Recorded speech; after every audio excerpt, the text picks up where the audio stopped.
Sin más, entro en materia, me enrollo. Bueno, Jaime, ya te he dado la bienvenida. Ya me has dicho que eres doctor en literatura y metafísica. Está muy bien para presentarte y que ejerces como profesor de secundaria ahora aquí en Mérida, en el Albarregas, ¿no? Y yo un poco puedo introducir de esta obra. Sí os digo que la tenemos aquí, que vale 17 euros, que está precintada y que estoy casi segura de que nos la vas a desprecintar. Iba a decir otra palabra, pero ahora he elegido esta. Y nos vas a desgranar un poco en qué consiste esta obra de amor cortés, ¿no? Es la temática que tiene. Yo me voy a meter aquí en camisa 11 varas, luego él ya lo explica, me pone un cero y para adelante, ¿sabes? Luego veréis que no tiene nada que ver. No, dice, no, pero si es una novela negra. que es del siglo XIII, bueno, yo pongo un poco de contexto del que me sé y ya está. Y que también él hace una propuesta interesante a la hora, bueno, él la ha traducido, es una obra escrita en el original en occitano, en la lengua del sur francés, una lengua antigua, no muerta, precisamente, y a través de la obra y de lo que la obra desglosa, él también hace una comparación con lo que ha inspirado a Rosalía en su disco El mal querer. Nos propone Jaime, nos trae unos textos además para ir jugando y nosotros ahora nos vamos a entregar a su propuesta.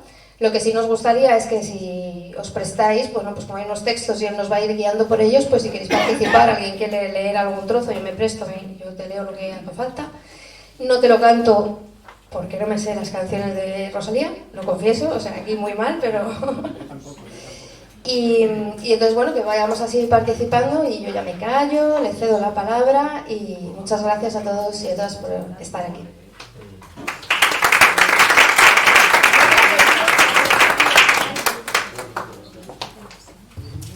Vale, ¿se oye?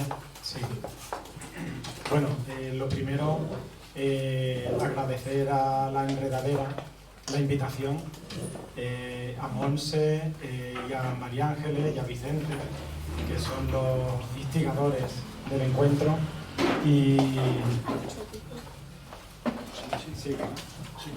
Y nada, pues que estoy encantado y agradeceros a vosotros que hayáis acudido a escuchar algo que entiendo os va a resultar extraño por el ambiente y el tipo de actividades que realizáis, ¿no? Y los temas que... y además, la charla en sí también, por esto os pido disculpas de antemano, porque es un poco académica, ¿vale? Pero, bueno, quizás sea la aproximación, como no conocéis el texto, no sé si alguien lo conoce, entiendo que no, pues creo que es la mejor manera, ¿no? Entonces vamos a ir trabajando, vamos a ir leyendo esos textos, os voy a ir contando cosas de este texto que yo traduje hace 20 años, que se dice pronto. Yo no sé qué... A vosotros me imagino que esto os es ajeno, pero hoy venía yo pensando, digo, chacho, pero si esto hace 20 años que hice yo esto, no me lo podía creer, ¿no? El caso es que esta fue mi tesis doctoral en literatura medieval, en filología hispánica. Yo estaba trabajando temas medievales con mi maestro, que es el profesor Piñero, y nada, empecé a trabajar en poetas cortesanos. Recuerdo a Micer Francisco Imperial, que es un poeta sevillano precisamente. Digo, bueno, voy a tirar por aquí, ¿no? Y empecé en los textos académicos a encontrarme con el román de flamenca por aquí, el román de flamenca por allá, total, que fui a buscarlo, ¿no? Y por suerte había un ejemplar en francés en la biblioteca de la Universidad de Sevilla y no había ninguna traducción al español, ¿no? Al castellano. Empecé a investigar, apenas se le prestaba atención en España a este texto, sin embargo en Italia, en Inglaterra, en Alemania, en Estados Unidos, estaba plagado de estudios y una atención preeminente, tanto como, por ejemplo, el román del arroz, que sí os sonará, ¿no? Porque es muy famoso, ¿no? Os suena, ¿no? Bueno, yo os voy aclarando las cosas.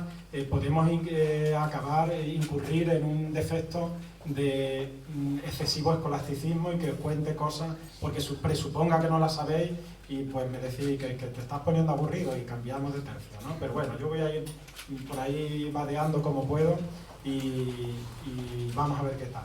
El caso es que, bueno, pues me puse a la tarea de traducir. Claro, eso significó que tuve que buscar una gramática de occitano, ¿no? Porque el texto está en Languedoc, ¿no?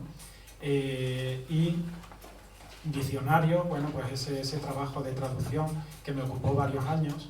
El texto está escrito en octosílabos, en realidad el texto no está en prosa, ¿vale? El texto son octosílabos. Sabéis que en la literatura medieval, en la Edad Media, la literatura se escribía en verso, ¿de acuerdo? Y es más, todo aquello que no se escribía en verso corría el peligro de ser confundido. Lo que no se escribía en verso es porque estaba ceñido a la realidad y a la verdad, ¿de acuerdo? Es decir, la literatura estaba dividida en la ficción y aproximándose a la mentira, ¿no? En verso, el verso estaba destinado a eso y la prosa. Esa es la gran confusión que ocurre en el Renacimiento. En el Renacimiento, cuando llegan a la imprenta, ¿no? Aparecen ya las imprentas, ese fenómeno que se ha llamado la democratización de la cultura, que es discutible, pero bueno, es verdad que se abre, se extiende, y cuando llegan los textos literarios a las imprentas, sobre todo textos, las novelas, ¿no? O lo equivalente a novelas, ¿no? Esa terminología también hay que precisarla. Cuando llegan, los impresores reciben textos de 8.000, 10.000 versos, y claro, se echan las manos a la cabeza, ¿cómo voy a componer yo una página, ¿no? Una plancha con los tipos, ¿no? Para 8.000 versos, es una locura, ¿no? Si viene Garcilaso y me cuenta un soneto en tanto que de rosa y azucena se muestra la color y eso termina brevemente, pues sí, eso lo compongo, pero un texto tan largo.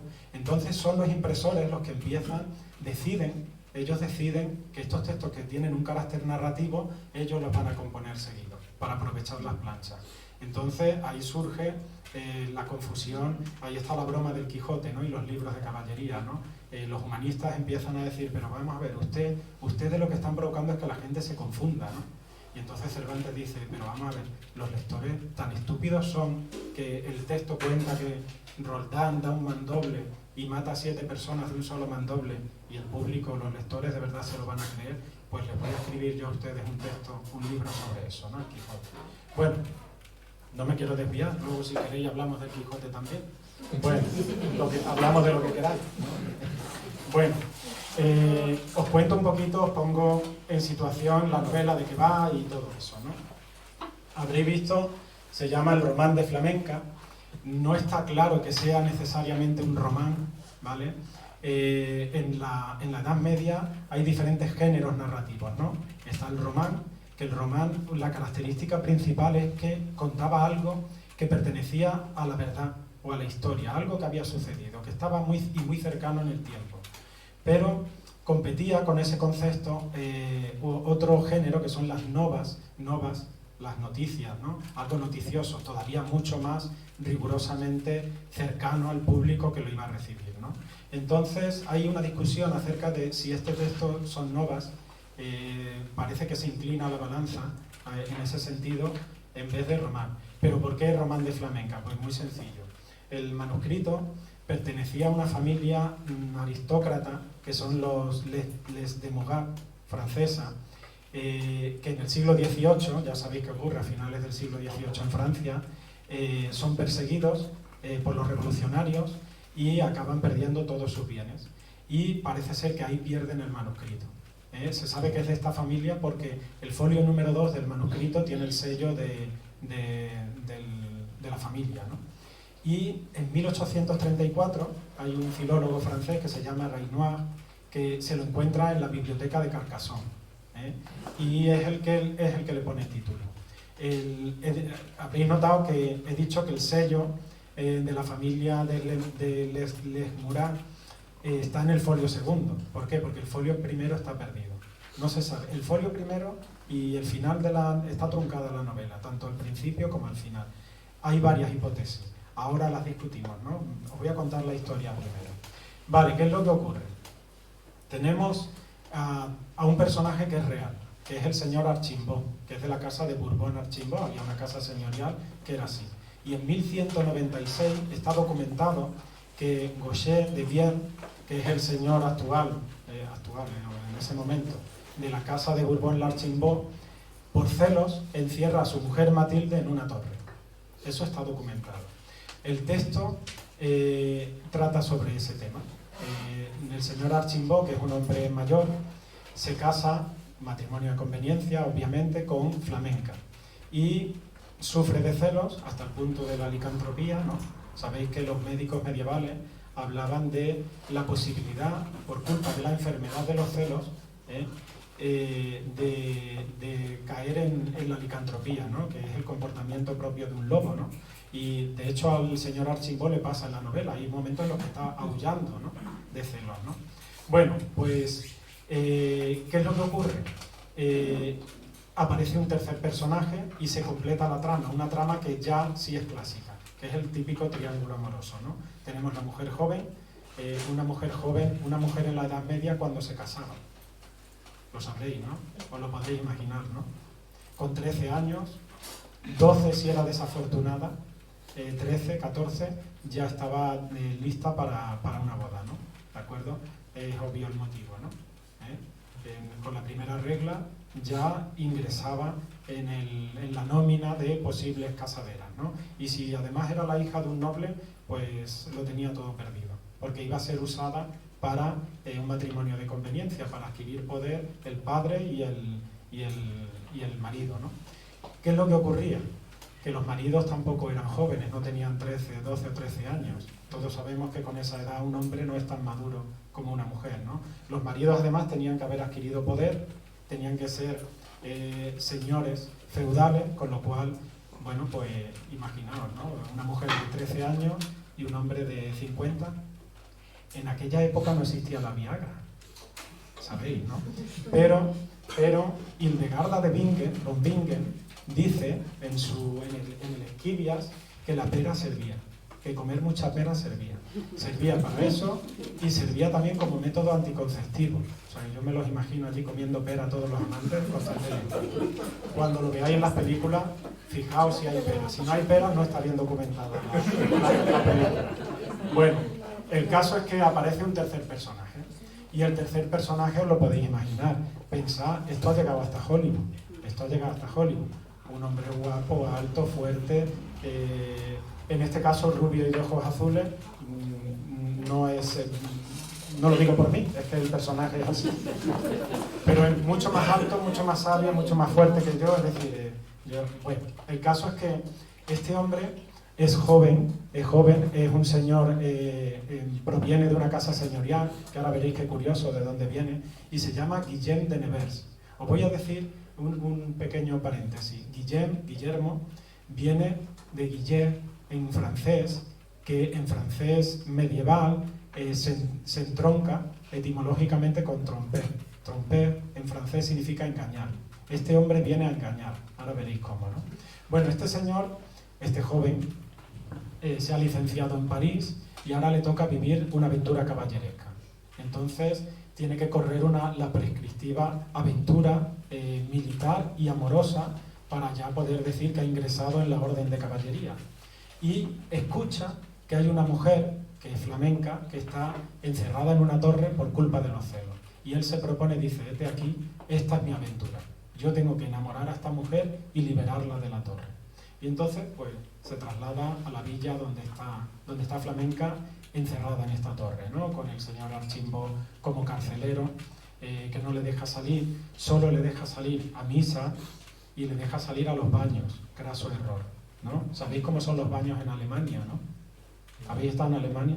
A lo mejor cuando os cuente esto queréis ir a Alemania, no lo sé. En Alemania los baños públicos, hay baños públicos en las termas, ¿no? Los baños públicos, los spas.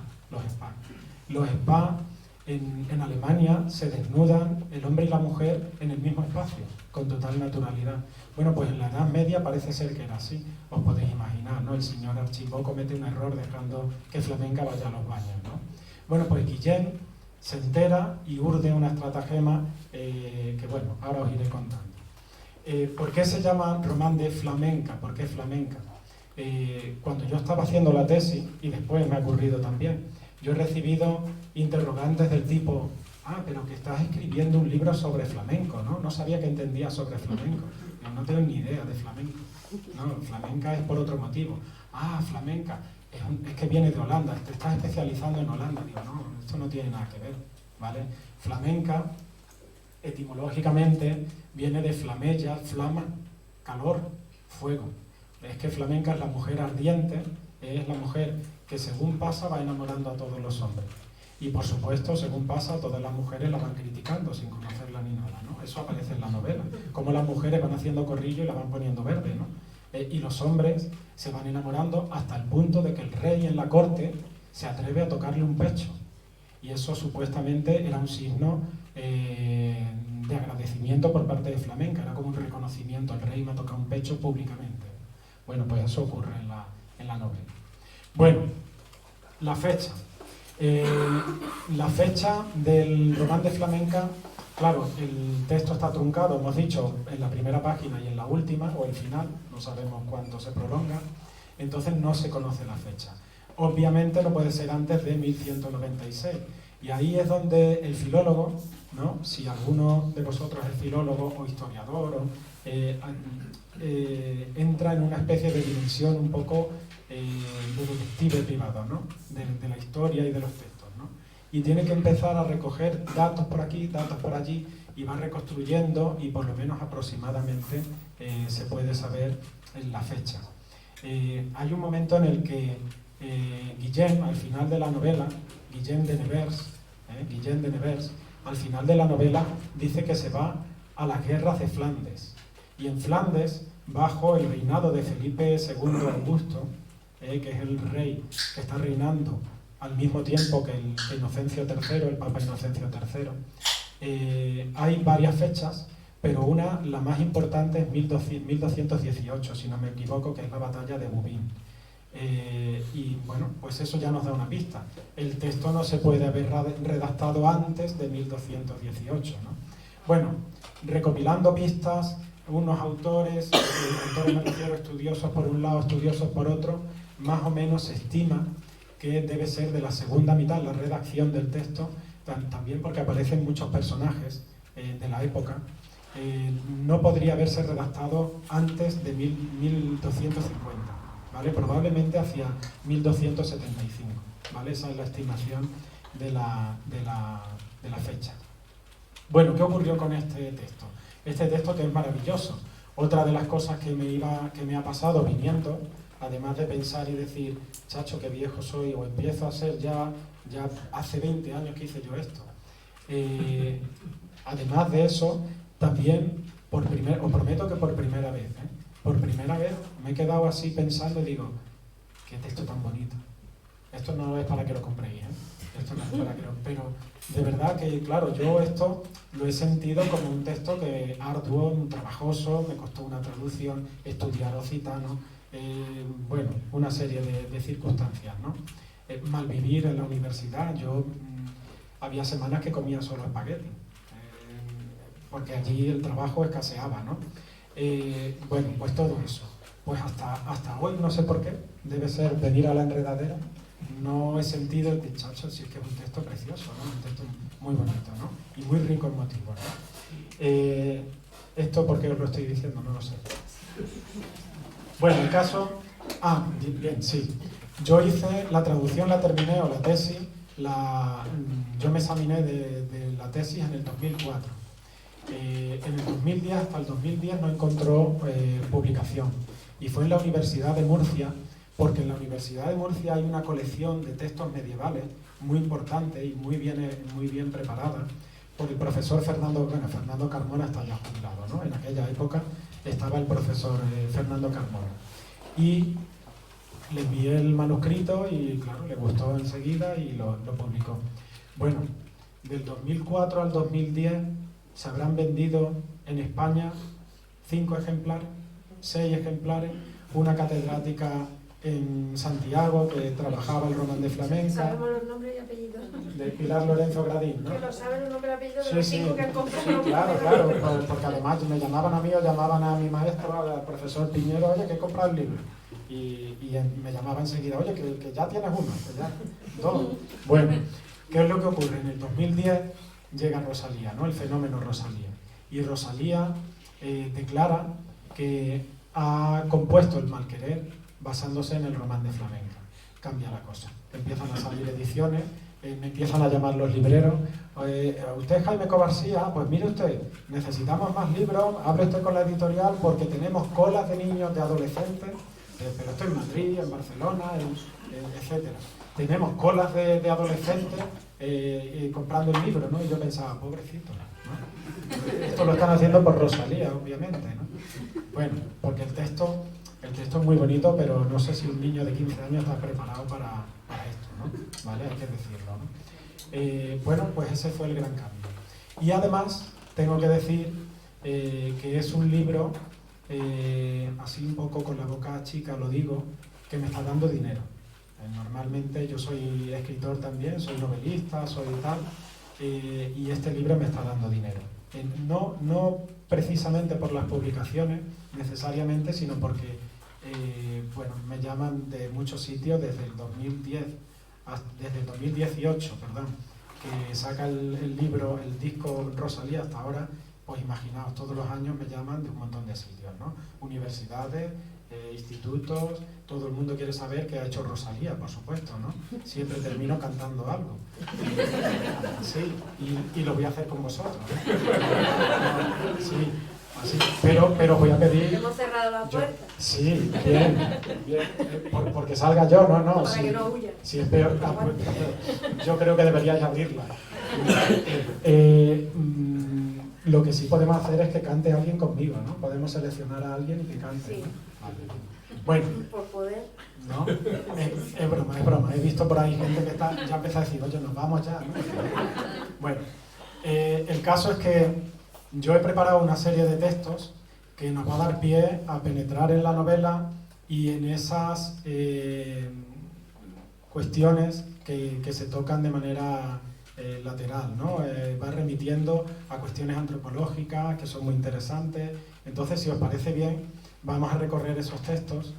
Y aquí es donde, insisto, me disculpo si es muy académico, ¿vale? Pero yo creo que va a ser interesante, ¿vale?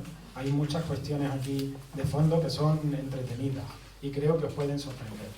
Bueno, yo cada vez que doy esta charla, como veis, esto tiene años, estos folios, estas notas, y ya os digo que... Pero siempre normalmente hablo a un público más joven, ¿de acuerdo? A estudiantes, ¿no? O bien universitarios o bien fundamentalmente de instituto, ¿no? Entonces, claro, no podía prescindir de meter ahí textos de Rosalía porque es lo que a ellos les gusta. ¿Queréis que leamos los textos de Rosalía? Los vamos comparando. Fijaos, el cuadro que tenemos ahí, ese cuadro, tenéis en el lado izquierdo son los textos de Rosalía y el lado derecho es el texto del Román de Flamenca. No sé si queréis que los comparemos, nos vamos comparando o no hace falta. Vamos directamente al Román de Flamenca.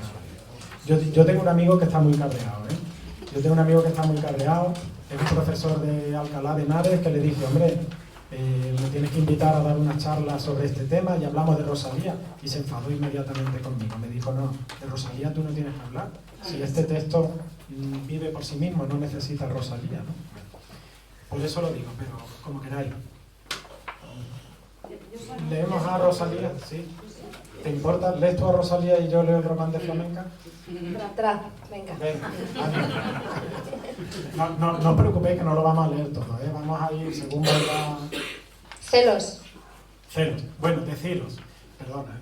¿Veis que pone ahí el Malquerer, Rosalía, capítulos? Augurio, boda, celos, disputa, lamento, clausura, liturgia, éxtasis. Y hasta ahí son los capítulos que coinciden. El texto este no tiene capítulos, ¿vale? Es un texto corrido. Le ocurre igual que al poema de Miocid. El poema de Miocid no está dividido, no tiene 3 cantares. Eso no es verdad. Eso fue una intervención pedagógica que hizo Menéndez Pidal, que lo dividió en 3 partes para leerlo mejor, pero son textos corridos, ¿vale? Y este también.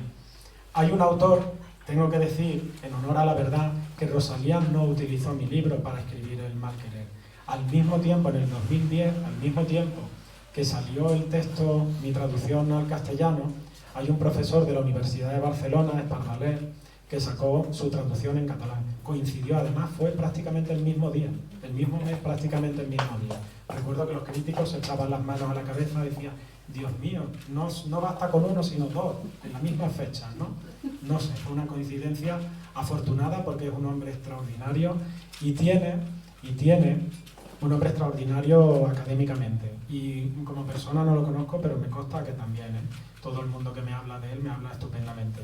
Él ha hecho finalmente una traducción al castellano, ¿vale?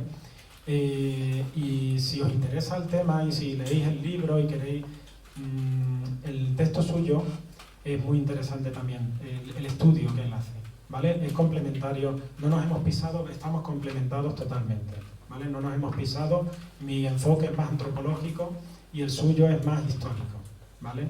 Él se mete en las cuestiones nobiliarias, los nobles de la época, lo mío, como veréis, es diferente, ¿vale? Bueno, deciros, concepción, cordura y poder, eso es un añadido ya de la propia Rosalía, ¿vale? A la historia. Ahora lo iréis comprendiendo. Venga. Y el aire cuando pasa por levantarse el cabello, y del oro que te viste por amarrarse en tu cuello, y del cielo y de la luna, porque tú quieras mirarlos, y hasta del agua que bebes, cuando te moja los labios, pienso en tu mirar. Tu mirar clava es una bala en el pecho. Bueno, muy bien leído. Os quiero preguntar, levantarse el cabello, ¿por qué? ¿Qué significa eso? ¿Recordáis el anuncio del champú Sulsil, se llamaba o algo así, ¿no? Que la mujer hacía así, ¿no? O una película de Hollywood, ¿no? En una película de Hollywood de los años 80, ahora ya no tengo ni idea. En los años 80, Top Gun, ¿no? Top Gun, no, los 90, no sé. Al final, termina la película, hay un protagonista masculino, una protagonista femenina, y la mujer que ha llevado coleta durante toda la película termina así, un plano que se va alejando allí, probablemente está el sol cayendo allí al fondo, ¿no? Todo muy... Y ella se quita la coleta y hace así, ¿no? Y termina la película, ¿no? ¿Qué va a ocurrir? ¿Qué va a ocurrir? Bueno, vale. La pera. Vale. Bueno, pues fijaos, eso es medieval, ¿vale? Levantarse el cabello, claro, este texto está en boca del hombre, ¿no? Y él se da cuenta de que a ella se le levanta el cabello. ¿Qué significará esta mujer con el cabello levantado que va a hacer por ahí, ¿no? Dice, y del oro que te viste, el oro, el cabello es rubio, esa sería la explicación más simple, pero hay toda una simbología, ¿no? ¿Qué simboliza el oro? Riqueza, pero si nos vamos a la Edad Media, ¿qué simboliza el oro? ¿A quién representa en la Edad Media? Ahí hay una mano, eso es increíble. Una niña con 10 años, ¿a que sí? Pureza, vale. Bien, sí, muy bien. Pureza es el metal más preciado, ¿no? Más precioso y más preciado, ¿no? Y perfección, ¿no? Pero ¿qué más? ¿Qué personaje está representado por el oro? No. ¿Otro? ¿Quién da más? El sol. Sí, el sol. ¿Quién es el sol en el cristianismo? Cristo. Sí, Cristo venido. Sí, es Dios, pero es Cristo. De hecho, cuando entramos en una iglesia, estamos acostumbrados a decir, ay, los árabes que todavía rezan hacia la Meca, pero si nosotros hacemos lo mismo, si las iglesias medievales están todas orientadas, se entra por el oeste y el ábside es el este. ¿Por qué? Porque el este es el nacimiento del sol, es la venida de Cristo. Donde uno se encuentra con Cristo místicamente es en el ábside, ¿de acuerdo? Entonces, esa es la... Vale, muy importante. Ahora sabréis por qué. Esto debe ser defecto de novelista, que no cuento todo para que ahora tengáis intriga y queráis saber por qué. Bueno, os leo el texto del Román de Flamenca. Dice, Dios, este es el señor Archimbó. Dios, ¿quién vio jamás una cabellera? Aparece ahí, tan bella, más que el oro fino. Ojo con el adjetivo fino, es muy importante en la Edad Media, ¿vale? Sé reconocer las miradas furtivas, las manos que se... Este hombre está ya loco de celos, ¿no? Las miradas que se entrelazan, los pies que se rozan. Quien guarda una dama pierde el tiempo. Si no la encierra en una prisión, tal que nadie la vea, si no es aquel que la debe guardar y retener. Así bien se puede tener una, ¿no? Solo así se puede tener una mujer, ¿no? Bueno, discurso misógino totalmente, ¿no? Ahora os hablaré de lo que pasaba en la Edad Media, ¿vale? Vamos con el segundo texto.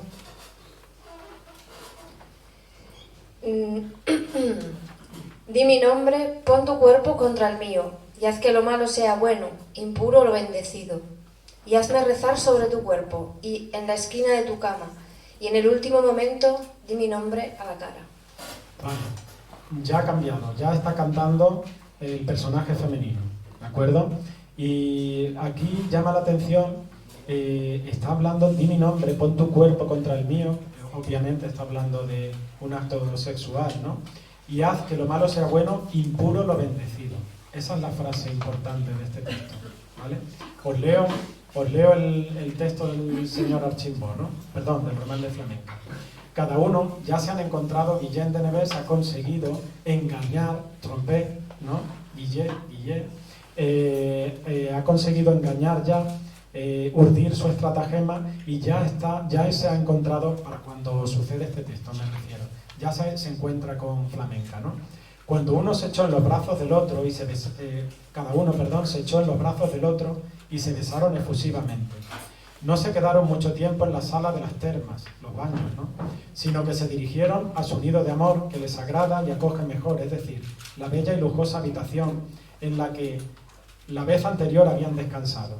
Por el pasadizo llegaron allí. Guillén de Nevers lo que hace es, durante 4 años está excavando, él está en un hotel cerca de la torre y excava un sistema, él solo, un túnel que va desde el hotel hasta los baños y de los baños a la habitación de Flamenca, ¿no? ¿Vale? Por el pasadizo llegaron allí donde no les faltó ni alegría ni placer, cada uno se desembarazó de sus penas. Bueno, ya tenemos el encuentro amoroso. Recordad lo de impuro, lo bendecido. Ahora encontrará eso asiento, ¿no? En la explicación. Os voy a leer el siguiente texto, te voy a dar un descanso de un texto, ¿vale? Y vamos directamente al Román de Flamenca, ¿no? Dice, en cuanto a la dulce criatura, no sabe qué hacer, va a sufrir más de una maldad, más de una amenaza de parte de los celos. ¿Veis que el texto anterior pone versos 6.380 a 6.400? Y este es anterior, ¿vale? Ahí hay una acronía, ¿no? De los versos. En cuanto a la dulce criatura, no sabe qué hacer, va a sufrir más de una maldad, más de una amenaza de parte de los celos. Su existencia es peor que la muerte. Si sufre por el día, peor es la noche, porque no hay nada más que la pena. En su tristeza y muerte, una muerte en vida, ¿no? En la torre, no encuentra nada que le aporte consuelo, ¿vale? Así son las penas y el sufrimiento de Flamenca. Y el último texto sí te voy a pedir, por favor, que lo... A ningún hombre consiento que dicte mi sentencia, solo Dios puede juzgarme, solo a Él debo obediencia. Hasta que fuiste carcelero, yo era tuya, compañero, hasta que fuiste carcelero. Vale, es maravilloso, ¿eh? Yo tengo que decir que el trabajo de Rosalía es precioso, ¿eh? Acierta, yo creo que estaba asesorada, muy bien asesorada, y sabe lo que tiene que decir. Este texto ya no pertenece a la historia del Román, no se corresponde, ¿vale? ¿Qué palabra es la que os llama la atención de este texto, ¿no? Carcelero, ¿no? Carcelero. Hasta que me encerraste era tuya, ¿no? Era mi decisión, ¿no? Pero cuando me encerraste se acabó, te convertiste en un carcelero, ¿no? Bueno, recordaréis, ¿no? Sobrevuela por ahí el texto de San Pedro, ¿no? El cárcel de amor, por ejemplo, ¿no? ¿Vale? Bueno, dice el texto del Román de Flamenca. Ahora el señor Archimbó puede bailar, si lo desea, una danza bajo el fresno. Pues yo creo que Flamenca renuncia a tomarle como amigo. Guillén la besa y la abraza. Bueno, aparentemente los dos textos hablan de lo mismo, ¿no? Bueno, ya veréis la sorpresa que ocurre finalmente en el romance flamenco. Pasamos de página, ¿no?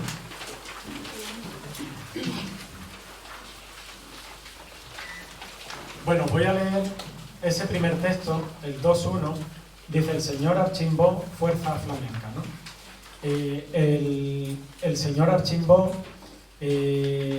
apresura la boda con Flamenca, porque claro, ya sabe que es una mujer deseada por todos los hombres. Eso no significa que Flamenca esté seduciendo a nadie.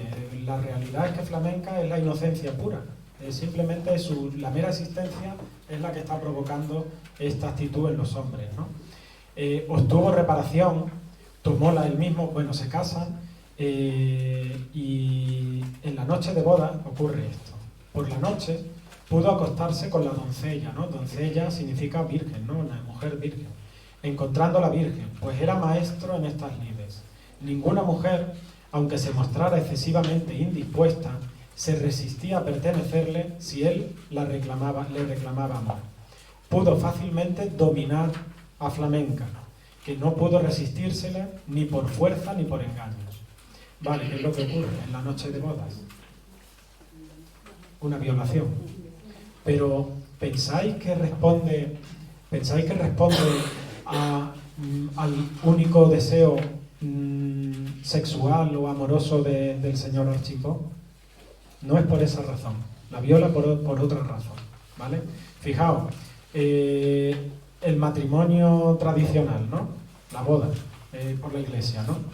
Se compone de varias partes, ¿no? Están el verba de futura, se decía en la Edad Media, que es el compromiso, ¿no? Cuando el novio antiguamente iba a casa de los padres de la novia a pedir las manos, pedía permiso, y bueno, dependiendo del momento, incluso pues se llegaba a un acuerdo, ¿no? Matrimonial, se intercambiaban bienes de algún tipo, que eso es lo que representan las arras luego, ¿no?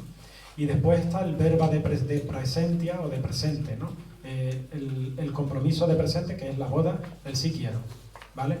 Pero hay otra división en la Edad Media, ¿no? El matrimonio initiatum, que se corresponde con ese verba de futuro, es decir, el compromiso. Después el matrimonium ratum, ratificado, que es en la boda, es eso que acostumbramos a hacer o acostumbrábamos, ¿no? Porque ya la boda por la iglesia, pocas, ¿no?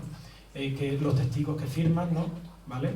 Y luego ese matrimonio no era válido si no se daba la última fase, que es el matrimonium consumatum, que eso ocurría en el lecho, ¿no? Era el acto sexual, ¿no? ¿Vale? ¿Por qué? ¿Por qué? No incurre ahí ningún tipo de motivo supersticioso, es muy sencillo. La mujer, pongamos que tenía 15 años, pero es que el hombre podía tener 50. Tener 50 años en la Edad Media es como tener 80 hoy en día, ¿vale? ¿Qué es lo que ocurre? Que podía darse el caso de que el hombre no pudiera tener relaciones sexuales. Y en ese caso se anulaba el matrimonio. Era posible. Eso está en los textos, iba a decir papales, no me sale la palabra, textos religiosos, ¿no? En derecho canónico, ¿vale? Bueno, si leéis, dice en el texto siguiente, Alejandro III, que es un papa del siglo XII, dice: puesto que la predicha mujer, si bien fue desposada por el predicho varón, no ha sido, según asegura, conocida todavía por él, mandamos a tu fraternidad. Está hablando con el obispo de Grecia, que le ha hecho una consulta, y el obispo de Grecia le escribe una carta y le dice: oye, ¿se pueden separar dos personas? ¿Eso existe en el matrimonio? Y le contesta, ¿no? Mandamos a tu fraternidad, bueno, que si el predicho varón no hubiere conocido carnalmente a la mujer, si no ha podido, y la misma mujer, como de parte tuya se nos propone, quisiera pasar a religión, esa era la única salida, recibida de ella suficiente caución de que dentro del espacio de 2 meses tiene obligación o de entrar en religión o de volver a su marido. Vale, de modo que la impotencia del marido era un motivo para deshacer el matrimonio, y había otro motivo. ¿Y cuál pensáis que es el otro motivo? Pensad, os doy una pista, os ayudo. Inocencio III, que legisla todo esto, Alejandro III también. Inocencio III es más moderno de lo que pensamos. La Edad Media es más moderna de lo que pensamos. ¿Sabéis cuál era el otro motivo para deshacer un matrimonio? ¿Se os ocurre alguna posibilidad? Si no me contestáis, os saco a cantar. Que no fuera virgen ella. No, que no fuera virgen, no. No, no es eso. No, tampoco. No. Bueno, os lo digo yo, ¿no? Era el maltrato, ¿no? El pecado de la saevicia se dice en latín saevitia, ¿no? El maltrato. Está contemplado. Si se demuestra un maltrato del hombre hacia la mujer, ese matrimonio puede deshacerse. Hay una película, ¿no? Ahora reciente, no sé si la habéis visto, no me acuerdo del título. El último duelo. El último duelo, que habla un poquito, algo cercano, ¿no? No es exactamente eso, pero habla de esa cuestión, ¿no? Bueno, y ahora frente al matrimonio llega el amor verdadero, ¿no? El amor cortés, una de las cosas que pone de moda o que destaca es que en el matrimonio no se produce amor. El matrimonio no se hace por amor. Es un pacto familiar, ¿vale? Entonces, si eso es el matrimonio, el amor tiene que estar fuera, ¿vale? Guillem de Nevers, ¿no? Flamenco y Guillem de Nevers. El amor cortesano, ¿vale? Y el amor cortesano tenía, y ahora os propongo, los que tengáis pareja, y sobre todo si habéis sido novios de hace tiempo, ¿no? Quiero decir, que fuisteis novios hace unos años, no recientemente. Pensad cómo habéis vivido el noviazgo, ¿vale? Y os cuento. Cómo tenía una persona que pretendía, un hombre que pretendía a una mujer, cómo tenía que hacerlo en el entorno del amor cortés, ¿vale? Hay 3 fases también, recordad, matrimonium initiatum, matrimonium ratum y consumatum. Pues aquí hay 3 fases también, ¿vale? Y la primera es el fenedor, ¿vale? O amante tímido, ¿vale? Que es el amante que se acerca a la dama, ¿no? Mirar pero no tocar, ¿no? En resumen, se acerca, además como la poesía está de por medio, pues le escribe poemas y ella los puede aceptar, pero no tiene por qué contestar. De hecho, en muchas ocasiones solía ser la mujer del señor del castillo. Entonces la cosa era peliaguda en algunos casos. Hay trovadores que fueron perseguidos hasta la muerte por cortejar a las damas, ¿no? Pero bueno, si queréis luego hablamos de eso, que hay una teoría ahí interesante. Después está el pregador, pregar, rezar, el suspirante, ¿no? Que es aquel que ya se atreve a pedirle a la dama. Y finalmente está el entendedor. Me encanta ese término. Ese término, el que entiende, ¿no? Ese término lo usamos hoy en día. No sé si lo sabéis. Sí. En los ambientes gay. Si un hombre, en mi caso, ¿no? Si a mí se me acerca alguien y me dice, oye, ¿tú entiendes? Lo que me está diciendo es si soy gay y si quiero una relación amorosa con esta persona, ¿no? O sexual, ¿vale? O sea que eso viene de la Edad Media. No sé si el ambiente gay, ¿no? La cultura gay lo sabe, pero viene de ahí. Bueno, ¿qué es lo que ocurre? Todas esas fases, las 2 primeras fases, el entendedor ya es aquel que sí se acuesta con la dama, la ha conquistado. Pero para llegar a ser entendedor necesita pasar un año de cortejo, ¿vale? Y no solo un año, sino que además tenía que pasar la prueba. Y la prueba consistía en lo siguiente. Es un poco primitiva, pero es verdad que existía. La dama le invitaba a su lecho y le decía, bueno, se mostraba desnuda y le decía, desnúdate y ahora acuéstate aquí a mi lado. Y claro, yo me imagino a ese caballero pensando, ya está, voy a pasar una noche estupenda, ¿no? Pero entonces la dama le decía, no, tienes que estar toda la noche aquí a mi lado sin tocarme, si no, no pasas la prueba. Ahora, eso sí, digo que es un poco primitivo porque, bueno, con pasar una noche sin tocar a la dama ya era suficiente, luego ya se convertía en verdadero entendedor, ¿no? Ya pasaban al derecho, que además se llama así, amigos con derecho, decimos hoy en día.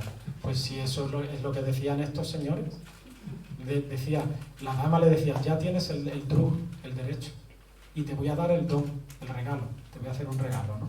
¿Vale? Bueno, pues así se producía el cortejo. Tenían que pasar un año exactamente, ¿vale?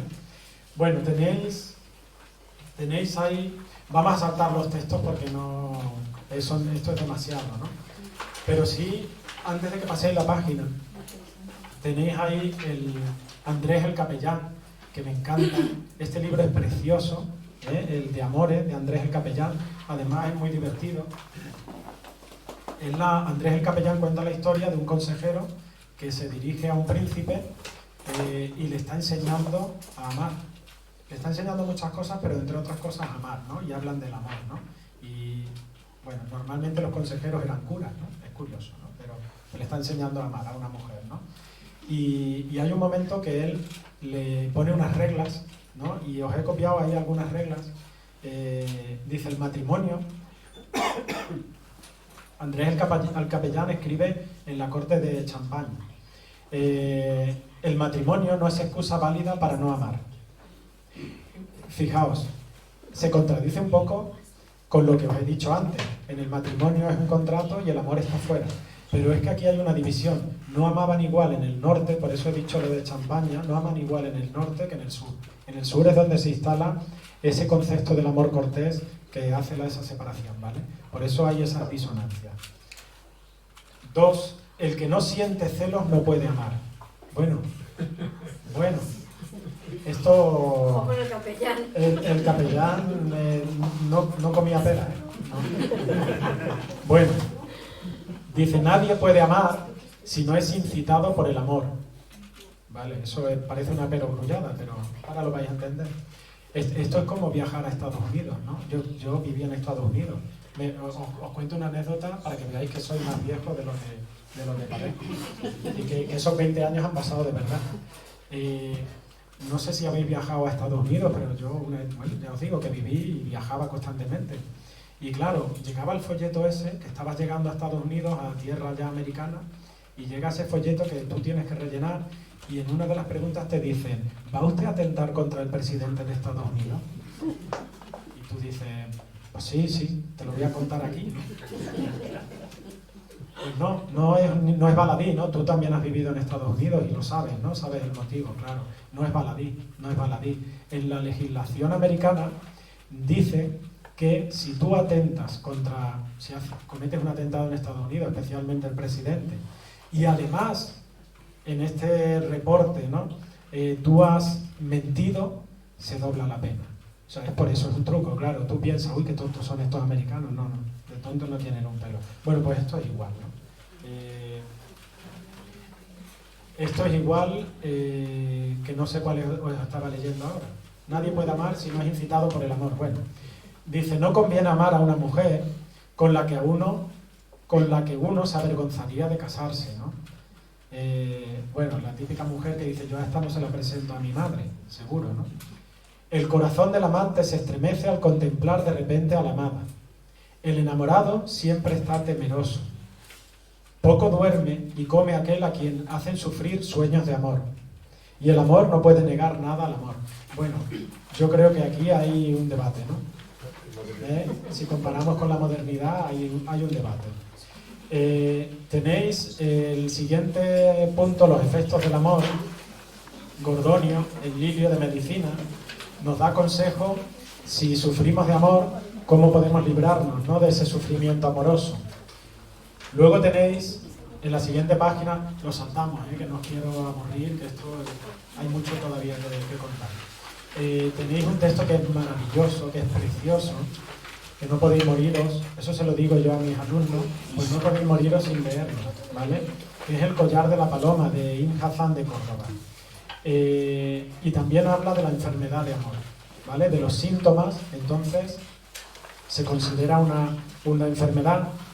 Podéis pensar un ejemplo más universal para nosotros es Calisto, ¿no?, en la Celestina, ¿vale? Cuando Sempronio, que ya empieza a detectar la debilidad de Calisto y ya se detecta que lo va a engañar y que lo va a utilizar, ¿no? Va a usar esa debilidad de Calisto se va a aprovechar de él, ¿no? Y es cuando Calisto ya en el auto primero, ¿no? Calisto llega por la noche a su casa y está pensando en Melibea y está absorto, suspirando, que es uno de los signos, uno de los síntomas del amor, suspirar constantemente, la tristeza, la melancolía, todo eso, ¿no? Y entonces Sempronio, Calisto, le dice la famosa frase esa de yo a Melibea amo, a Melibea adoro, en Melibea creo, ¿no? Y entonces Calisto así como por detrás le dice, no basta loco sino hereje, además hereje, ¿no? Vale, pues un poquito esto es lo que ocurre con el concepto amoroso y también como enfermedad, ¿no? Y finalmente, el que os quiero leer es el de Santo Tomás de Aquino, ¿no? Otro religioso que nos enseña a amar. En la Suma Teológica o la Suma de Teología, en el segundo libro de la Suma Teológica, él habla sobre el amor, ¿no? Y os leo los textitos que hay ahí, ¿vale? De los efectos del amor. Es la inexión es la penetración espiritual del amante sobre la amada y viceversa, ¿no? Mutua efecto del amor. Pero se dice que el amante está en el amado según la aprehensión, en cuanto que el amante no se contenta con una superficial aprehensión del amado, sino que se esfuerza en escudriñar interiormente cada una de las cosas que pertenecen al amado y así penetra en su intimidad. Y además el amado penetra en la intimidad del amante, ¿no? Y eso es un signo que yo creo que es universal y lo hemos vivido todos los que nos hemos enamorado alguna vez, que es que vamos constantemente pensando en nuestro enamorado, ¿no? Nuestra enamorada, ¿no? Y a veces parece como que lo llevamos dentro, ¿no? Y nos lo creemos, ¿no? Y se lo decimos luego, ¿no? Eso dura 3 años, por lo visto, o menos. Bueno, bien. No sé, en algunos casos dura más, en otros casos dura un día nada más, ¿no? Pero bueno. El segundo texto dice, es el celo efecto del amor. Pero el celo, fijaos, Santo Tomás no es de la cuerda de Andrés el Capellán. Santo Tomás dice, pero el celo es contrario a la comunicación, pues parece ser propio del celo que alguien no sufra la participación en el objeto amado. Es decir, el celoso no está en ese acto de inexión que es propia del amor, ¿no? Como se dice, perdonad la interrupción, es que estoy pensando en un libro de Guillermo Serés que es maravilloso, que es precioso, sobre estos temas. Bueno, como se dice de los varones que tienen celos de sus esposas, parece que está hablando del román de Flamenca, ¿no? A las que no quieren tener en común con los demás. Luego el celo no es efecto del amor. El celo no es un signo de estar enamorado y de amar de verdad, ¿no? Y el texto, el 5, el A5, ese que pone A5. ¿Es el amor una pasión que hiere al amante? Mas si está ausente, resultan 2 pasiones, a saber, la tristeza por la ausencia, que se indica con el término desfallecimiento, y el deseo intenso de alcanzar lo amado, que se designa con el fervor, ¿vale? Son como las 2 caras de una misma moneda, ¿no? Bien.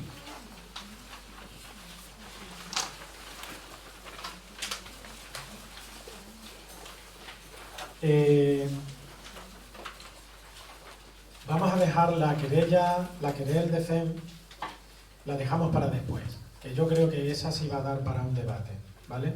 Vamos a dar un pequeño saltito y nos vamos a la página, al final de la página 4, el punto 5 que dice el amor hereje, ¿no? Y volvemos al román de Flamenca. ¿Cómo consigue Guillén de Nevers conquistar a Flamenca? Vale, pues muy sencillo. Tarda 4 años, tarda 4 años. Y lo hace de la siguiente manera. Él descubre que ella va los domingos a misa. El único momento en que puede salir de la torre, de ese cautiverio, es para ir a misa y, como hemos dicho, a los baños. Bien, pues él, que va a engañar, ¿no? Lo que hace, la estratagema que urde, es que se hace amigo del cura y le dice que quiere ser su monaguillo. Y se hace incluso la tonsura, se hace tonsura y es el que reparte la hostia en la misa, ¿vale?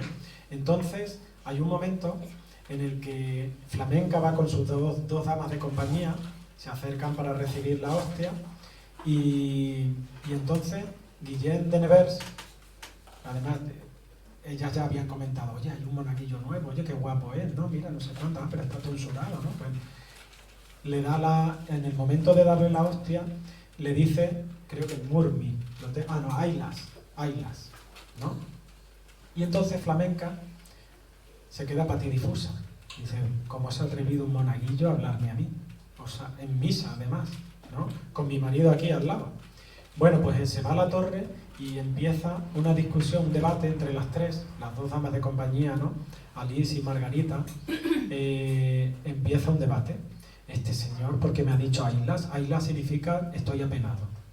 Y Flamenca dice, se enfada y dice, si no tengo ya bastante con morirme en esta cárcel, encima el capullo este del monaguillo se va a reír de mí en misa también eso me toca.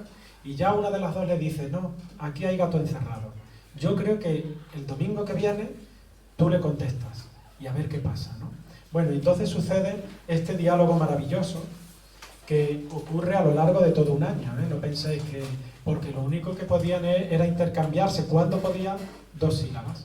Y esas 2 sílabas al final componen un poema, ¿no? Si las juntamos, ¿no? Y dice, ai las, que plains, estos occitanos, y yo no sé cómo se pronuncia el occitano, ¿vale? Que plains, y le pregunta Flamenca, ¿qué tramas? ¿No? ¿Por qué me has dicho esto, no? Al siguiente, pensás que esto es de domingo en domingo, ¿no? Murmi, le dice, me muero. Y le dice ella, ¿de qué? De amor. Claro, ahí Flamenca también se cabrea, dice, que este se está riendo de nosotras. ¿Por quién? ¿No? Como si no lo supiera, Flamenca le dice, ¿por quién te mueres de amor? ¿No? Por vos, ¿qué pues? ¿Qué hacemos? Garir, sanar. Necesito la curación, ¿no? La enfermedad de amor se cura, el amor se cura con amor, ¿no? Está en un texto por ahí, lo leeremos. Con sí, ¿cómo vas a hacer? ¿Cómo? Dice, por gain, por ingenio, ¿no? Una estratagema. Algo, se me ha ocurrido algo. Y le dice ya, le da ya permiso, ¿no? Ha pasado un año, ¿eh? Ahora ya deja de ser amante tímido y se convierte en amante fenedor, ¿no? Y le dice, Prenly, ya la he tomado, ¿no? Si sabéis francés, esto es deducible con el francés. Perdón, Prenly, tómalo, hazlo. Y él dice, Preslay, ya lo he hecho. Si mientras estaba aquí intercambiando silabitas contigo, yo ya he excavado un túnel, ¿no? Me ha dado tiempo, ¿no? De domingo a domingo he excavado un túnel, ¿no? Dice, ¿y cuál?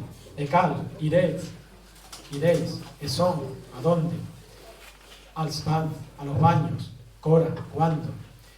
John, en breve, ¿no? Jornada, día, en breve. Y ya le dice finalmente Flamenca, le dice, plasmi, me place, ¿no? Estoy de acuerdo, ¿vale? Y se ponen de acuerdo. Bueno, este texto es interesante, entre otras cosas, porque hay un trovador de la época, que es Pierre Roger, que escribe un texto, y fijaos que es casi una copia, ¿no? Ailas, que plan, ya te morir, que am, etro, yewok, tan, el comienzo, ¿no? Es igual. Claro, esta es una de esas pistas, ¿no? Para los filólogos, para decir, bueno, pues esto no puede haberse escrito antes de la época del trovador, de Roger, ¿no?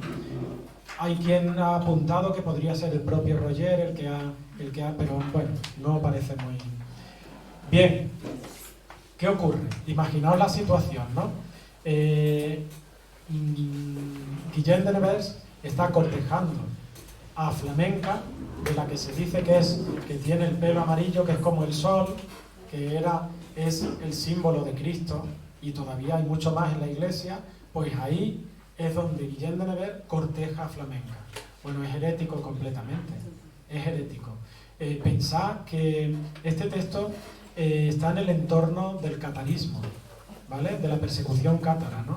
¿Vale? En 1208 fue una excusa para el Languedoil, ¿no? La Francia del Norte, que estaba regida por Felipe II Augusto, pero especialmente por Inocencio III, ¿no? La doble espada, ¿no? Famosa medieval, ¿no? Deciden conquistar los territorios del sur y necesitaban una excusa. Y la fundamental fue la herejía, pero acompañando a la herejía la poesía amorosa, porque era herética también, ¿vale? La herejía cátara, me refiero, ¿vale?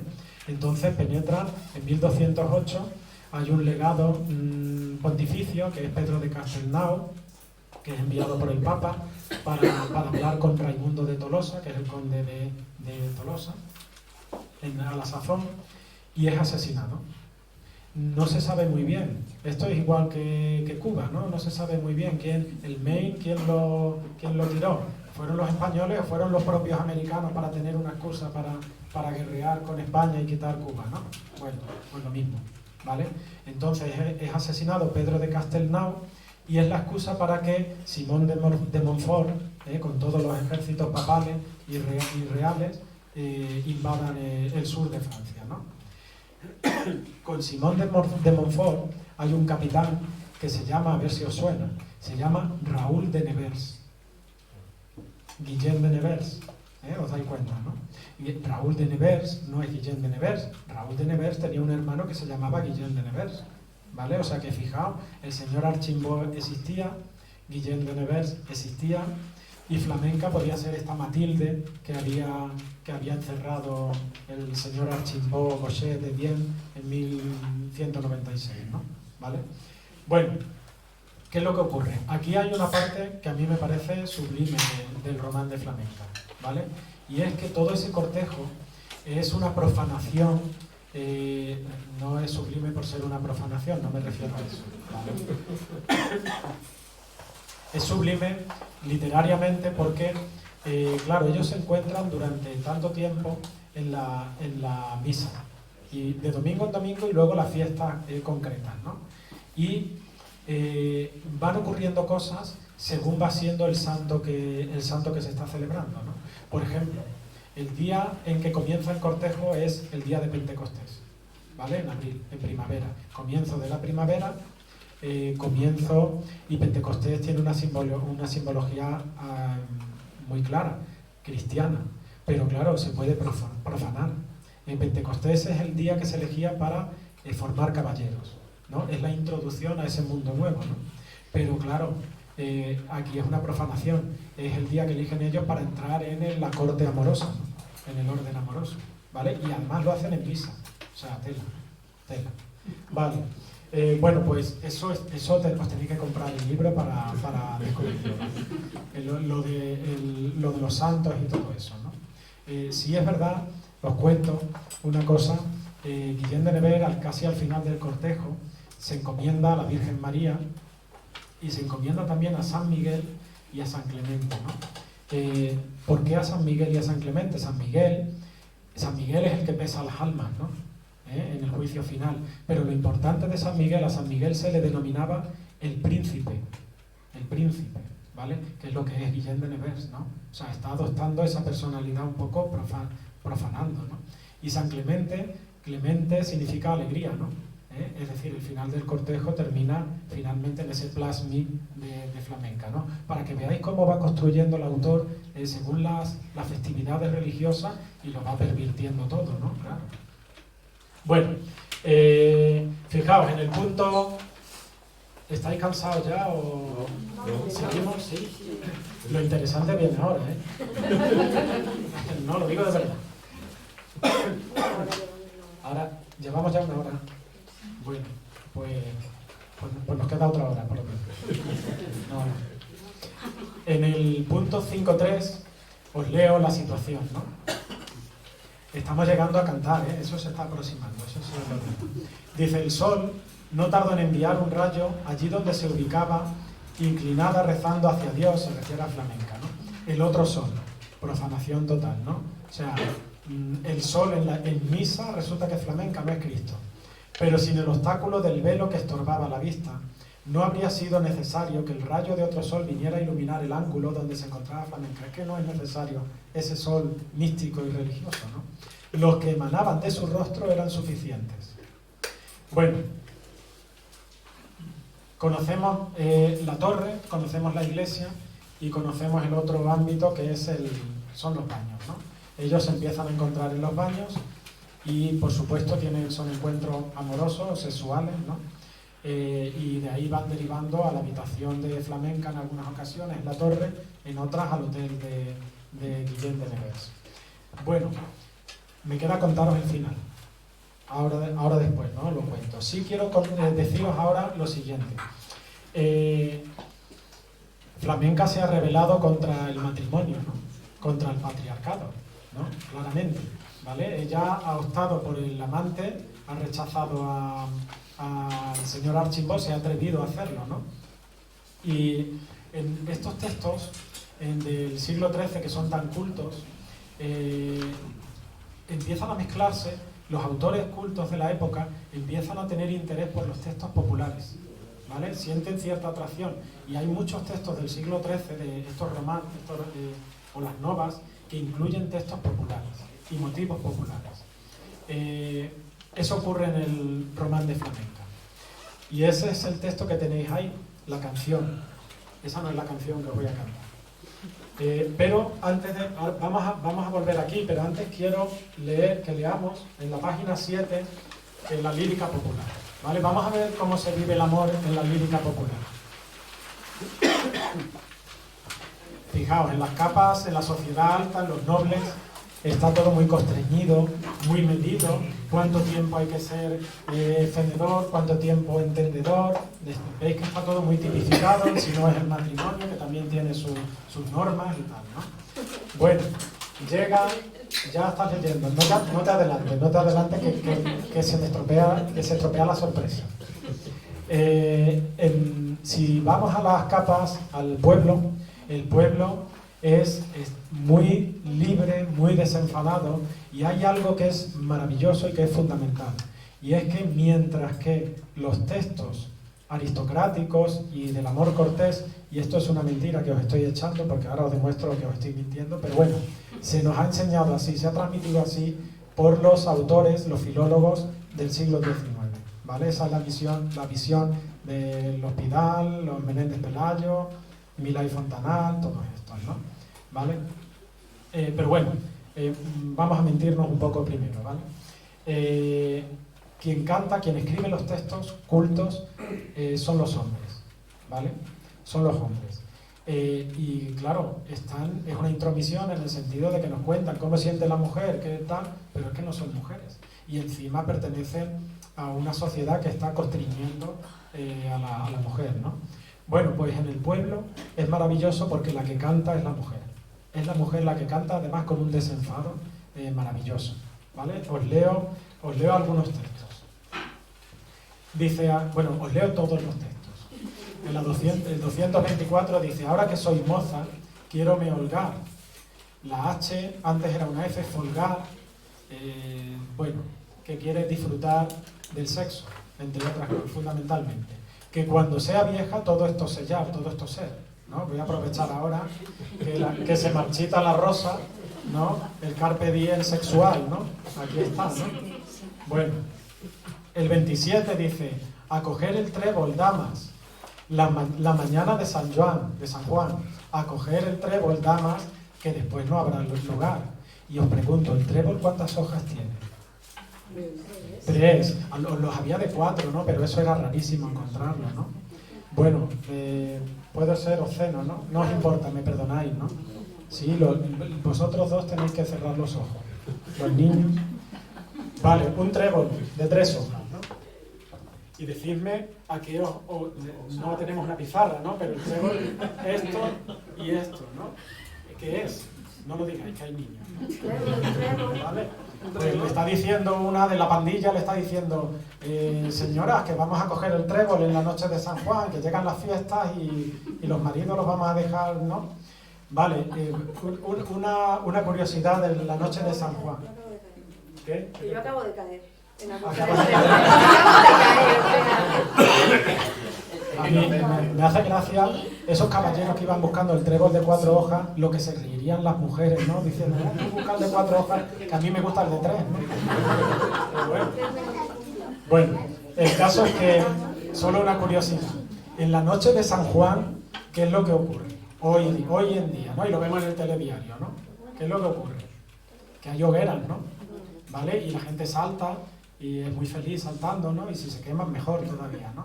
Bueno, en la Edad Media, las hogueras esas se hacían con huesos de animales muertos, ¿vale? Pero eso no importa. La anécdota es la siguiente. ¿Sabéis de dónde viene la costumbre de hacer hogueras en la noche de San Juan? ¿Sabéis por qué se hacía? Es medieval también. La suerte, el destino, uy, voy a saltar, que voy a tener un año maravilloso. No. es que en la Edad Media los dragones sobrevolaban las villas y esparcían el esperma, ¿vale? Entonces, ¿qué ocurre? Que en la noche de San Juan muchas mujeres quedaban embarazadas por los dragones, ¿vale? Entonces, claro, yo me imagino a la mujer que se le empieza a notar la barriga, ¿no? Y el marido, el chacho, pero si tengo 60 años y no he comido pera, no soy capaz de... ¿no? Dice, no, el dragón de San Juan, ¿no? Bueno, el caso es que eso lo cuenta un texto maravilloso, precioso, que es La leyenda dorada, y el nombre es de película, de Santiago de la Vorágine, ¿no? Yo digo vorágine, que es mentira, es vorágine, pero me gusta darle ese toque así un poco peliculero, ¿no? Me suena al nombre de la rosa, ¿no? Axo de Mer, y Guillermo de Baskerville, ¿no? Bueno, y lo cuenta en La leyenda dorada. Obviamente, la leyenda existía, él hace una recopilación de leyendas, y no hay que ser, no somos tan ingenuos, ni él era tan ingenuo, de creer que realmente pensaban que había dragones, que de tal, ¿no? Los dragones son los amantes, obviamente, ¿no? Era una manera de designar lo que ocurría en la noche de San Juan, ¿vale? Entonces, ¿por qué se queman por qué se hacen las hogueras? Porque dentro del contexto de la leyenda, las hogueras esparcen el humo y confunden a los dragones y ya no aciertan con el esperma, ¿no? Ya no consiguen, ¿vale? Entonces, ese es el motivo, ¿no? Bueno, la 118 dice, desde niña me casaron, por amores que no amé, mal casadita me llamaré, ¿no? El matrimonio también ocurría en el campesinado. El 229. Dirá cuanto dijere la gente deslenguada, que quiero a quien me quiere y amo y soy amada, ¿no? La mujer campesina no se anda con tapujos. Lo canta, lo dice, dice en el 28. Y el motivo de los baños, ¿no? Ahí lo tenéis, ¿no? A los baños del amor sola me iré y en ellos me bañaré, es decir, no iré con mi marido, sola iré, ¿no? A limpiarme, ¿no? A lavarme. ¿Cuántas veces se bañaban en la Edad Media? Muchas veces, ¿no? No muchas. Estaba el baño de primavera, el baño de verano, el baño de invierno y el baño de otoño. Claro, si pertenecías a la aristocracia, no. Pero el campesino, ¿os imagináis una boda medieval de campesinos? Era horrible, olía fatal, ¿vale? Era putrefacción, incluso, ¿no? Y qué costumbre, qué tradición, la mujer que se casa hoy en día, y volvemos al matrimonio religioso, ¿no? En la iglesia. ¿Qué llevan, qué portan algunas veces? Flores y corona de flores, ¿no? Pues viene de ahí, es que olían tan mal que tenían que camuflar los olores con las flores. Así, de ahí viene la costumbre. Bueno, y ahora viene uno que es una interrogación, que no sé por qué es una interrogación, porque esto está hecho hace 20 años. Estos textos pertenecen al corpus de Margit Friend, ¿no? Que es un estudio, bueno, lo pone ahí arriba. Y dice así. Madre la mi madre, que me pica el kikiriki. Y le responde, ¿cómo? ¿Qué es eso? ¿Quién?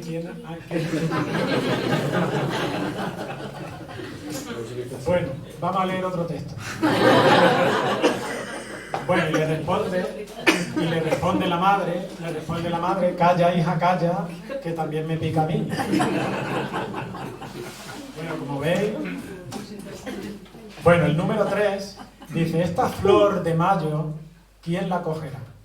Claro, el hombre era el trébol, la mujer es la flor, ¿no? La flor, y bueno, si habéis visto el nombre de la rosa, ¿vale?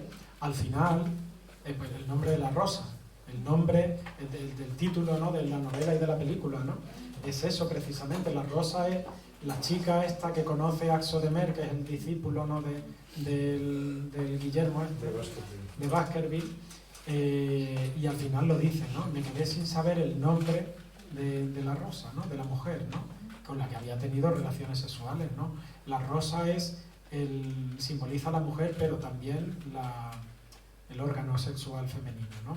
Y una referencia menos prosaica, ¿no? Y más ajustada es el Román del Arroz, ¿no? ¿Vale? El Román del Arroz, si no lo conocéis, cuenta la historia, el Román del Arroz, os lo cuento porque ahora vamos a volver, ¿vale? El Román del Arroz cuenta la historia, está escrito por dos autores, ¿no? Guillaume del Lorris y Jean de Meaux. Y cuenta la historia de una flor, una rosa, que está en un jardín custodiada por árboles, la propia rosa tiene espinas, y hay muchos caballeros que intentan llegar a la rosa, ¿no? Obviamente la rosa representa a la mujer, ¿no? Y la mujer tiene esa doble condición, es bella, es rosa, pero tiene espinas, ¿no? Uno se puede hacer daño si no entra, si la rosa no lo permite, ¿no? ¿Vale? Ahora hablamos de ese tema. Bueno, pues nada, que la flor en la Edad Media representa Coliget Virgo Rosas, ¿no? Dice el tópico latino, ¿no? Coged, muchachas, las rosas, que no se marchiten vuestras rosas, usadlas, que luego todo esto sellar, ¿no? Bueno, tenéis ahí el 117, dice: a la mal casada le dé Dios placer, que la bien casada no lo menester. Bueno, otro género se llama malmaridadas, son poemas de malmaridadas o de mal casadas, ¿no? Bien, volvemos, vamos a leer el textito que tiene ese aire popular en el Román de Flamenca, ¿no?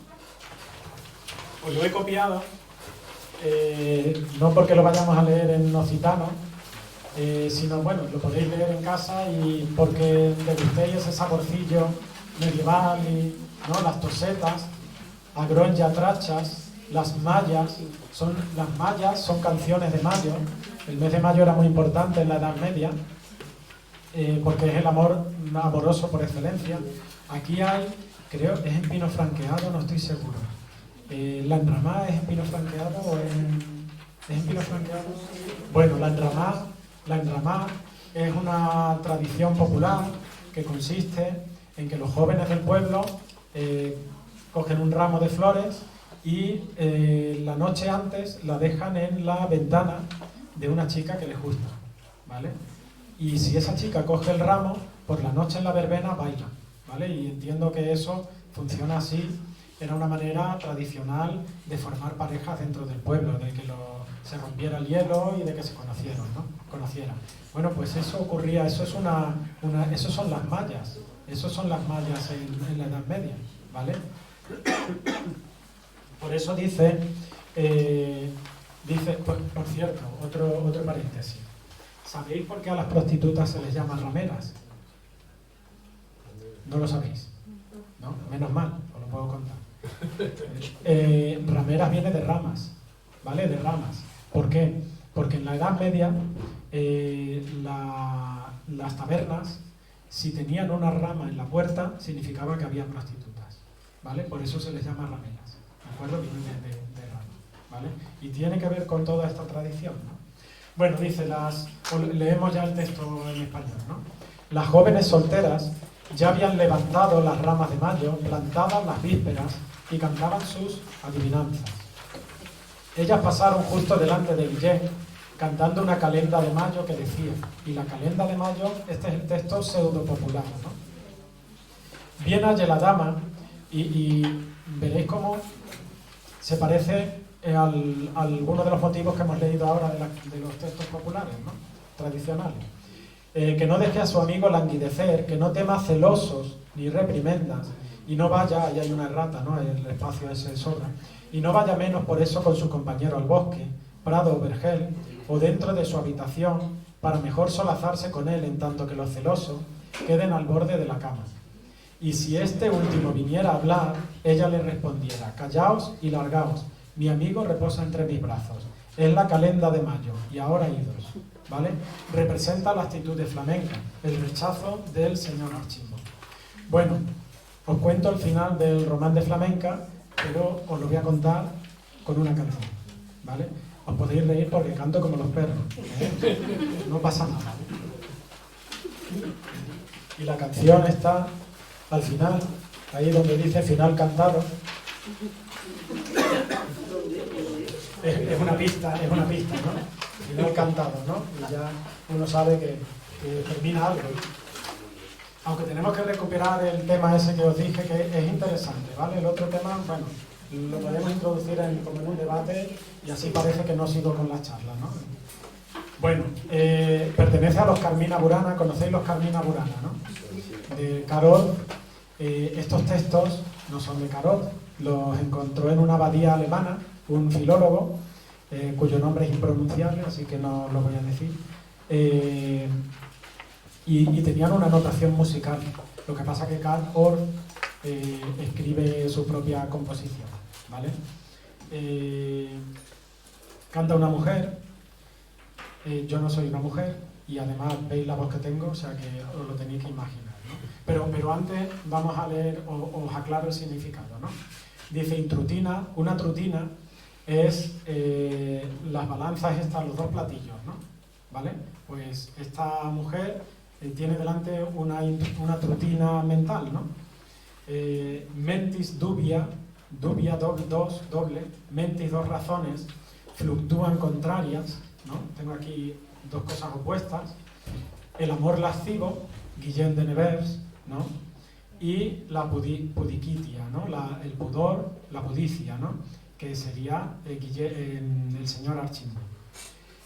Y dice, y resuelve la duda, ¿no? Dice, sé, pero, eligo quod video, elijo lo que veo, colum, ¿recordáis el primer texto de Rosalía, que decía que se levantaba el cabello y el cuello dejaba libre, ¿no? El cuello, la raíz etimológica es colum, ¿no? ¿Vale? De ahí viene columna también, ¿no? Creo, ¿no? Tú creo que eres latinista, ¿no? Allí al final, ¿tú no eres profesor de latín? Sí, pero ya no. Ya no. Se nos olvida. Bueno, colum yugo preveo, acepto, ¿no? El yugo, por cierto, el yugo, a los esposos, ¿cómo se les llama también? Cónyuges, viene de ahí, son aquellos que aceptan el yugo, para que lo sepáis, ¿no? Al yugo, suave tránsito, ¿no? Me dirijo suavemente, es decir, que al final la protagonista de los Carmina Burana acepta, ante esa decisión, acepta el matrimonio. Eso es lo que ocurre con Flamenca. Flamenca al final perdona, el señor Archimbo reacciona, se da cuenta de que su comportamiento no es correcto y al final Guillén de Nevers tiene que seguir además corriendo aventuras porque es muy joven y tiene que conquistar muchas cosas todavía y ella al final, él corrige su comportamiento y al final se sugiere, porque ya os digo que está truncado, pero parece que se va a resolver así la historia. Bueno, y os canto. Esto lo hacen los cantantes y queda muy bien, pero en mi caso no va a servir para nada. Bueno, os canto, venga. Intrutina mentis dubia. Esto lo canta una mujer, una soprano, ahí alto. Yo parece que os voy a atracar o algo así, ¿no? Fluctúan contraria. No llego porque estoy ronco. Lascivus amor pudicitia. La segunda estrofa la miráis en internet, en YouTube.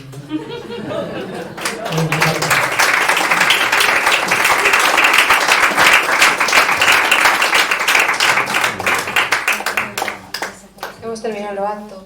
Bueno, pues muchísimas gracias. Yo tengo ahora mismo una cantidad de cosas en mi cabeza que no traía, que no sé ni por dónde, ni por dónde empezar, ¿no? Pero todo muy sugerente y todo, bueno, pues exactamente así, sugerente, ¿no? Pero yo voy a romper el hielo con una pregunta, una. Y si queréis vais levantando manos y vamos haciendo como ronda y vamos charlando un poco más. Y no tiene que ver casi con nada de lo que has contado, pero sí con el detalle ese de bueno, la riqueza que tiene este texto.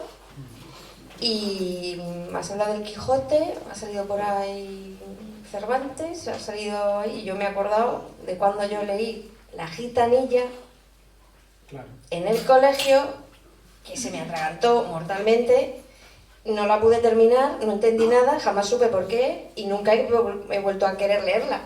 Entonces te iba a preguntar claro, estas cosas que nos hacen leer de pequeños, que tienen tanta profundidad y que te las calzan ahí, el propio Quijote, ¿qué opinas de este particular? Para mí es un error. Para mí es un error porque también ha evolucionado la sociedad y la educación y el nivel cultural de los alumnos, ¿vale? Y para mí es un error porque yo en todas las reuniones de departamento, tengo aquí a una compañera, Beatriz, y puedes atestiguarlo, ¿no? En las reuniones cuando decidimos los libros a principio de curso, siempre digo, ¿de verdad los niños van a leer las leyendas de Becker en cuarto de la ESO? Menudo coñazo. Y es que es un coñazo. Yo he intentado leerlas otra vez, las leí en su día y no soy capaz. Entonces los niños, ¿cómo van a ser capaces de leer? Es que se aburren mortalmente, no lo entienden. Y yo creo que es un error no despreciar esa literatura. Yo creo que hay que llegar a leer esa literatura. Pero creo que no es la manera de estimular a los niños para que lean. Yo creo que yo elegiría otro tipo de textos, ¿vale? Y los hay que son súper divertidos, súper interesantes y también son cultos, pero yo creo que ahí nos equivocamos. Esa es mi opinión. No, pero quizás la mejor forma, de hecho, el incentivo para nosotros para venir aquí ha sido en torno al tema del disco de Rosalía. Porque gracias al disco de Rosalía, yo por ejemplo participé aquí en una conferencia sobre confusión flamenca, que incluso inicié con una clase y expliqué que eran unos tangos extremeños, sobre todo porque en general lo que se pensaba en la afición al flamenco que Rosalía era una foránea que venía aquí a invadirnos, ¿no? Pues con esto pasa igual, si gracias a esa versión que ella ha hecho más simple, más sencilla, una persona se ha atrevido a acercarse a tu libro o al libro general, pues una gozada, ¿no? Sí, no, por eso decía que cuando me llamaban y me decían que vienen niños de 15 años a comprar el libro. Y de verdad, lo digo con sinceridad, yo me echaba las manos a la cabeza y decía, pobrecito, a ver hasta dónde llegan, ¿no? Hay niños de todos tipos. Mi hermano, bueno, pues sí, que él dice que la genética no tiene nada que ver, mi hermano leía el mío Cid en versión original, antigua y traducción con 7 años. Me ponía en la camita y lo leía y yo decía, madre del amor hermoso, y para adelante y para atrás. O sea, quiere decir que son cosas que no es solo eliminarlos de la ecuación, sino encajarlos o darles la forma, o como has hecho tú aquí, que bueno, que yo sé que nos has ido desgranando, porque si no te cae una obra y te cae como a plomo en la cabeza, ¿no? Yo que lo leí además, no lo leí, ya lo he dicho, no lo leí. El libro de las obras completas, sí, y papel Biblia, un librito, o sea, unas obras clásicas de lo que había en casa, que no es que compráramos el libro que estaba allí, y era una cosa como muy pesada, ¿no? Entonces, pero bueno, se pueden aprender otras cosas si se cuenta de otra manera, o se leen trocitos, o se va como dando miguitas, ¿no? De este tipo de cosas, pero sí. Yo estoy de acuerdo y además creo que entono un mea culpa porque creo que no estamos enseñando a leer a los niños. Creo que no lo estamos, bueno, yo lo estoy haciendo mal, porque también estamos sujetos a un programa, nos están dirigiendo de alguna manera, luego llega la EBAU que lo destroza todo. Yo empiezo mis clases de segundo de bachillerato diciendo una barbaridad, pero quiero que les impacte para que lo sepan. Yo les digo, bachillerato es una mierda, que lo sepáis, segundo de bachillerato es una mierda, porque tienen que examinarse de literatura, pero no tienen que pensar con la literatura, no tienen que disfrutar de la literatura, no, lo que tienen que saberse unos temas de corrido como un papagayo y ya está. Y no te da tiempo a explicar textos, a leer con ellos, entonces es culpa nuestra. Es culpa nuestra, no quiero echarle la culpa al sistema porque parece que es lo fácil, ¿no? Pero yo creo que se necesita una reflexión. Ha entrado la ley nueva, no sé qué decir, la verdad. Yo creo que está también confundida, ¿eh? Creo que hay un espíritu que se puede entender y que está bien, pero no lo sé, no me convence tampoco. Creo que, no sé, yo le daría una vuelta a todo, la verdad. Hola. Hola, buenas tardes. Bueno, has abierto un melón que no voy a entrar en ese porque hemos venido a hablar de tu libro, ¿no? Como se suele decir. Voy a hacerte dos preguntas, bueno, una pregunta y un comentario. Una me gustaría, porque como el libro está precintado, me gustaría que nos explicaras cómo es por dentro. Quiero decir, ¿tienes la versión original y la traducción, o tú lo has traducido y tienes muchas notas al pie? ¿Cómo has estructurado toda esa información? Porque claro, evidentemente lo que interesa no es solo el texto original en sí, y la traducción a castellano, sino toda esa otra... Entonces, ¿cómo has estructurado todas las ideas? ¿Cómo te lo has planteado? Y sobre todo el tema de traducir algo que está escrito en verso y que, por lo que he leído, que entiendo que es texto tuyo, Sí. veo una sonoridad, veo que te has preocupado de buscar una sonoridad aunque ya está escrito en prosa. Bueno, yo lo hice en prosa, sí, porque Sí. es más fácil. Es que, Sí, claro. es que hacer esa traducción en verso es una labor de 20 años. Entonces yo tenía que resolver mi tesis y además, en cierto modo, bueno, no lo sé, iba a decir, es más accesible. No lo sé, a lo mejor el otro hubiese tenido un regusto para un buen lector mucho mejor, ¿no? A ver, he dicho antes la comparación con Espartaler, ¿no? Y hablando de eso, he dicho que mi orientación es muy antropológica. Todo esto que os he contado de la noche de San Juan, los baños, ese tipo de explicaciones, de ilustración del texto, de los motivos del texto, eso es lo que va en las notas, ¿vale? Mi tesis tenía 500 o 600 páginas, eso no es mi tesis, ¿vale? A mí me pidieron la traducción del texto, yo hice una introducción, eso es parte de la tesis, la introducción, pero es algo para que el público, los lectores, puedan introducirse, no ir en blanco. Y creo que las notas, sí es el corpus de las notas, sí es bastante interesante. Es muy entretenido, va hablando de todas estas fiestas religiosas, se explica cómo se produce la profanación de esas fiestas, todas estas cuestiones de los dragones, todos los caballeros, cómo se armaban caballeros. Es que el texto típico del siglo XIII, pensás en la Suma Teológica de Santo Tomás, ¿no? Tenían esa tendencia escolástica enciclopédica, querían abarcar todo. Lo importante no era innovar, eso ocurre en el nombre de la rosa, ¿no? Es uno de los debates. No hay que innovar si el conocimiento ya lo ha sentado Aristóteles, ¿no? Lo que hay es que recopilar, una gran recopilación, ¿no? Pues este texto vive ese espíritu, ¿vale? En el texto se puede encontrar la vida de los caballeros, la vida amorosa, las teorías médicas de la época, qué comían y cómo comían y por qué, la actividad de los trovadores y de los juglares, los tipos de juglares que había, porque hay fiestas galantes donde aparecen juglares, hay todo un canon literario, ahí hay un canon de todos los textos que merecía la pena leerse en la época, pues todo está ahí comentado. Hay también un elenco de personajes históricos, ingente además, de nobles que aparecen y además reales, no inventados. Es decir, que es un texto abarcador. Y en ese sentido, pues, el que se acerque desde un punto de vista antropológico va a encontrar un texto muy interesante. Pero es que luego la trama es muy bonita también, ¿vale? Todo eso lo que hace al final es arropar y abrazar una trama que es interesante, ¿no?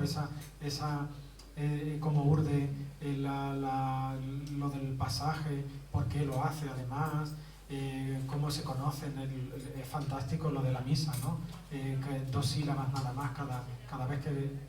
Pues eso es lo que las notas, pero no está el texto original. El texto original no. Si hubiese puesto el texto original sería un tocho ya importante, ¿vale? Entonces lo que me pidieron fue solo la traducción y eso es lo que hay entregado.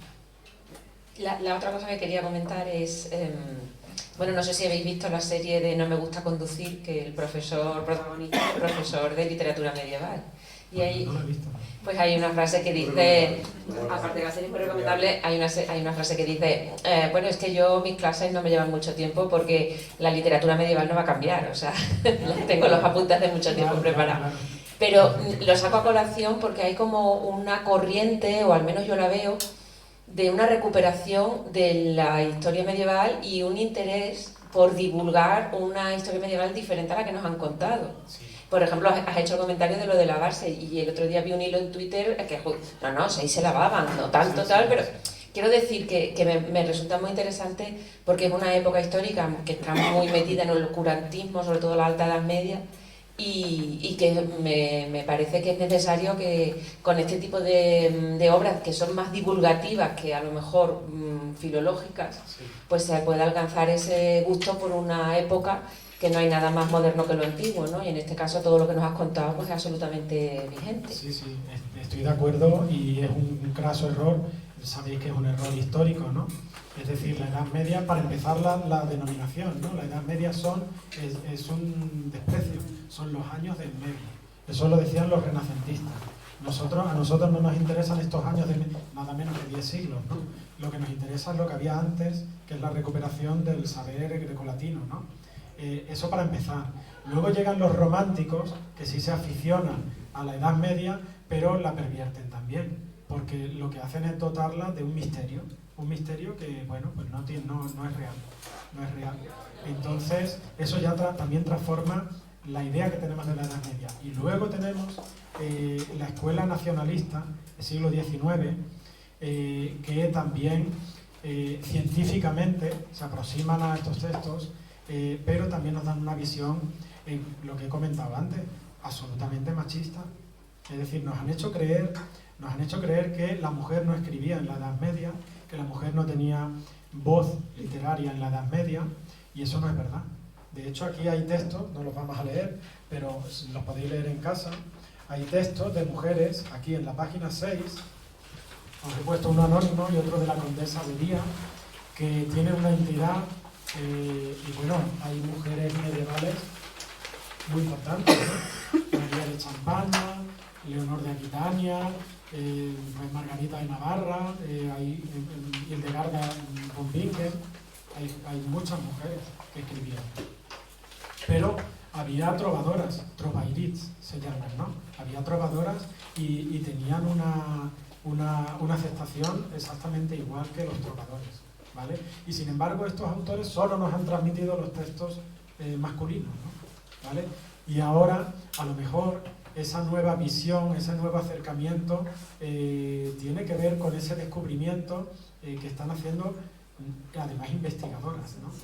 Ahora hay muchos textos de Trovairís, de mujeres, se están descubriendo, para el público me refiero, en general, que las mujeres cantaban y que escribían y que lo hacían exactamente igual de bien que los hombres, o mejor.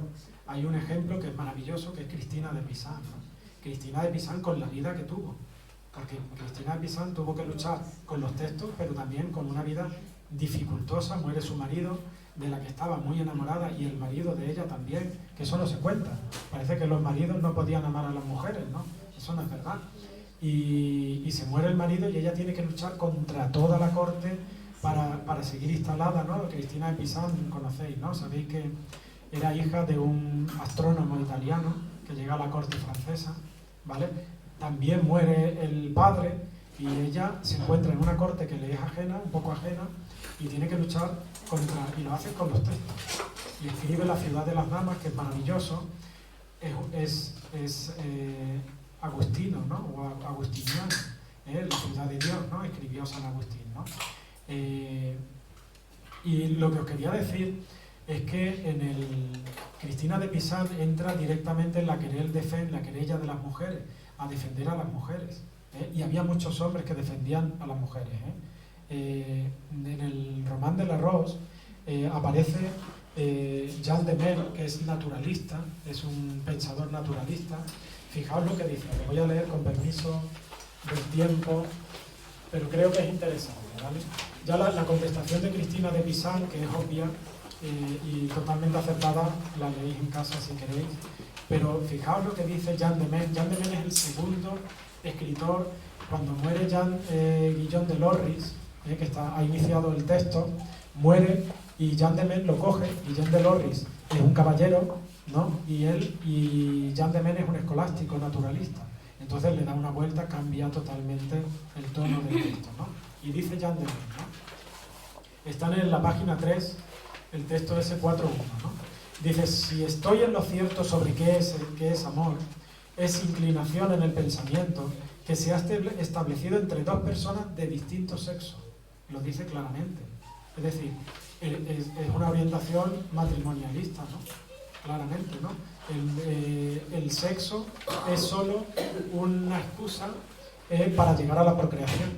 Entonces, el amor, que es la expresión del sexo, digamos, el envoltorio que debe llevar el sexo, la concepción, sexo como concepción, ¿no? Como procreación, es natural, es lo natural, ¿no? ¿vale? Dos personas homosexuales no pueden tener, sean del sexo que sean, ¿no? Entonces eso no es lícito. Consintiendo ambas, fijaos, ¿no? Bien, consintiendo ambas, que está provocada por el gran ardor, ese fervor del que hablaba Santo Tomás, ¿no? Nos decía ahí desfallecimiento y fervor, ¿no? Esas ganas de contactar con el amado, ¿no? Por el gran deseo nada controlado, o sea, está sancionando completamente las prácticas sexuales, ¿no? De estar con el otro, de poder besarse y poder tener contacto carnal.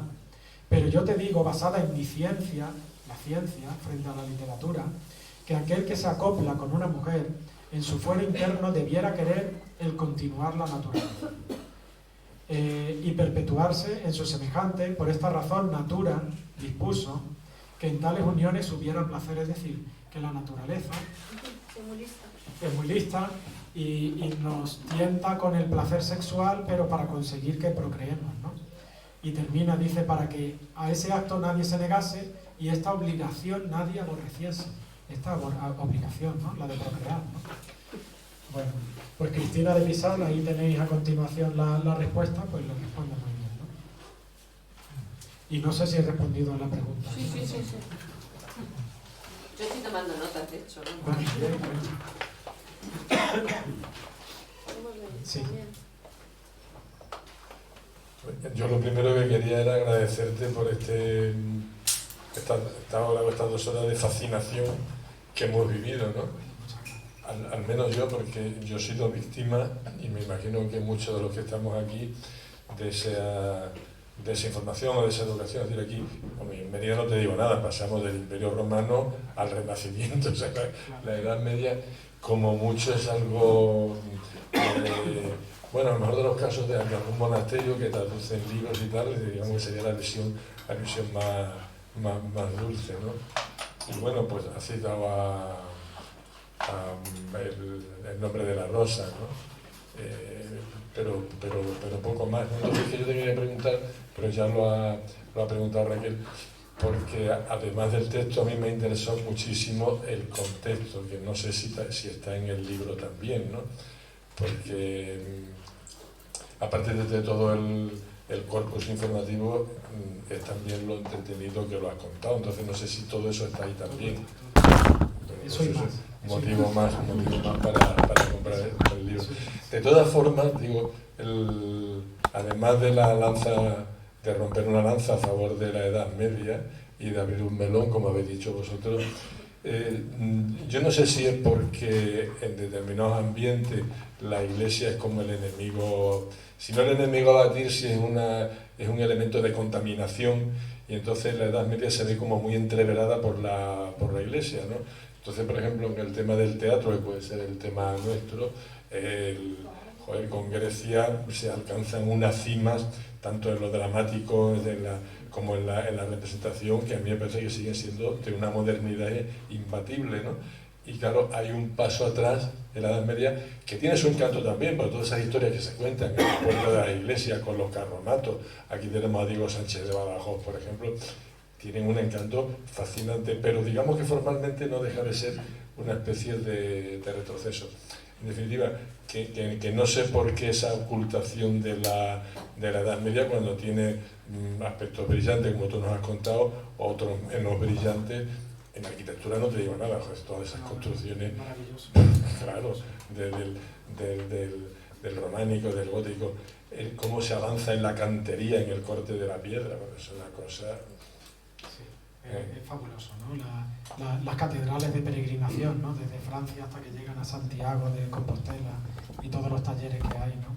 Y es un tema muy interesante. No voy a responder a tu pregunta, sino me voy a fijar en lo último que has dicho, ¿no? La construcción de las catedrales es maravilloso, ¿no? Pero la simbología, ¿no? Es que es fantástico, ¿no?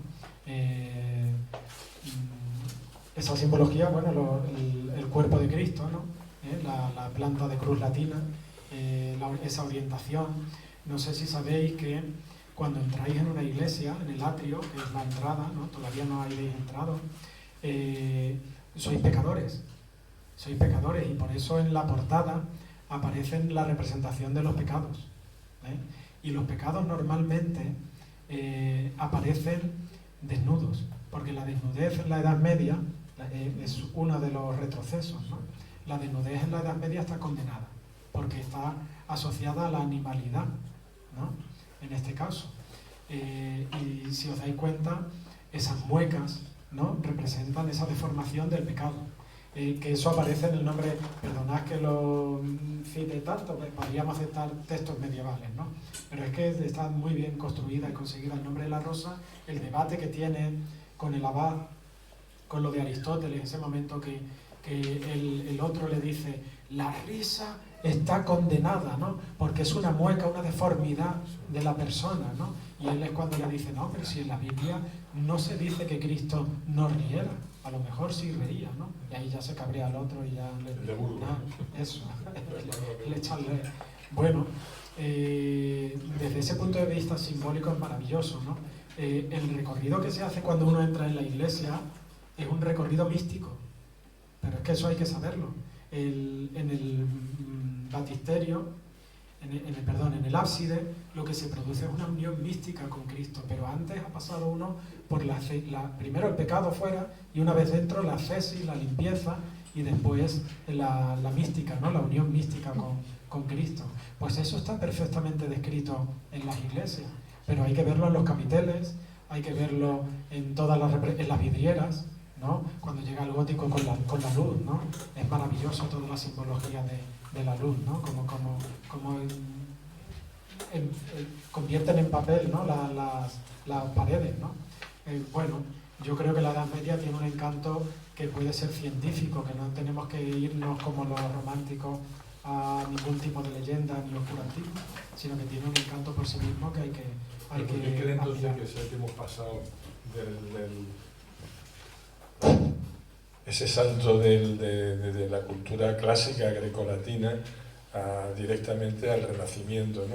Que se ha tocado muy poquito, o por lo menos cuando yo hice el bachillerato y luego en la facultad yo estudié, me he dedicado a otra cosa, ¿no? ¿Por qué se ha pasado tan de puntilla por la Edad Media, ¿no? No lo sé. Pero no es verdad. Es decir, el mundo grecolatino no desaparece en la Edad Media. Al revés, todo lo contrario. Si los filósofos medievales están constantemente haciendo referencia y discutiendo con Aristóteles, con Platón, es decir, no es real, pero ha habido un movimiento que nace en el Renacimiento deliberado, se puede comprender en cierto sentido. Es decir, el hombre renacentista que está descubriendo la ciencia, claro, necesitaba ahogar en lo simbólico, no por ser místico, sino por ser simbólico, esa vía de conocimiento que es diferente. Y yo creo que ahí es donde ellos hacen ese desprecio y claro, nosotros somos científicos también, queramos o no, en el sentido de que vivimos una época positivista totalmente. Entonces, yo creo que se nutre de eso. Diría yo, a bote pronto. Tendría que irme un mes a pensar y te respondo dentro de un mes. No lo sé. Aquí en España coincide también que hay durante mucho tiempo otra cultura que convive con nosotros, que no es muy querida por otras personas, ¿no? Que es la cultura musulmana. Y igual puede ser... Pero a la hora del bachillerato también somos hijos de la Ilustración, que es realmente el momento en el que ya se coloca toda la historia y cómo se estudia la historia. Porque claro, yo estudié historia, pero el bachillerato era, bueno, la prehistoria, no sé qué, no sé cuánto, lo medieval era oscuro, o sea, era un periodo de oscuridad, luego el Renacimiento muy arquitectónico, muy artístico, tampoco había una profundidad así filosófica de qué es el Renacimiento, sino bueno, pues el humanismo, no sé qué, no sé cuánto, la gente está muy viva ahí, pero un poco más, y luego ya la Ilustración, y la Ilustración ya, racionalidad, ya, ahí ya profundizábamos en que somos hijos de eso, ¿no? Eso te enseñan en el bachillerato, o por lo menos me lo enseñaron a mí así. Pero entonces, de hecho, incluso en la facultad... No, en la facultad ya es otra cosa, pero en la facultad yo como elegí un trozo, ya me dije yo por aquí, todo lo otro pues no profundicé, entonces a nivel universitario yo creo que sí ya se estudia de otra manera, pero en el bachillerato, como hemos mencionado, se pasa un poco por encima por todo porque no da, pero es que además tampoco se profundiza mucho. Yo creo que es el momento de Ilustración el que... Otra cosa, cómo se cuenta el medievo, en el La Renacimiento, ilustración, ¿no? que es para nosotros, admirar el Renacimiento, ¿no? claro, y Claro. lo clásico, o sea, porque Sí, además, sí, lo clásico. entonces esa es la vuelta ya Sí. definitiva para que Sí, llega lo medieval. el daño que hizo Winkelmann, ¿no? Y sí, hombre, supongo que Al-Ándalus tiene sus detractores todavía. Bueno, pero Al-Ándalus, fijaos, es curioso, la Edad Media lucha contra los musulmanes, pero adora también la cultura árabe. Es curioso porque en la Reconquista, la historia de la Reconquista, que ahora se está discutiendo si ese término, bueno, hace unos años, si eso es correcto, porque ¿qué estamos reconquistando si no era bueno, ¿qué estamos? No sé por qué Sí. hablo en plural. Eres rubio y de ojos azules. Claro, por eso, ¿no? Pero ¿por qué reconquista si no es reconquista si Pelayo no había tenido antes lo que tenían los musulmanes, ¿no? Bueno, más allá de esa hermenéutica, ¿no? En España surge un género literario que es la novela morisca y que nace precisamente de la convivencia y de la adoración y de la idealización del mundo árabe. Y tenemos que tener en cuenta que en ese proceso de reconquista los ejércitos cristianos bajaban, conquistaban un cachito, normalmente los ríos servían de límites, de fronteras, ¿no? Pero claro, no estaban guerreando permanentemente. Ahora había 10 o 20 años de convivencia, que a un lado estaban los cristianos, a otro lado los árabes, y compartían el molino. La iglesia, si era iglesia, los sábados se convertía en mezquita, iban los árabes, y los domingos iban, y si era mezquita, cedían los domingos como iglesia. Es decir, que ha habido una convivencia y una admiración y matrimonios mixtos. Hicieron mucho daño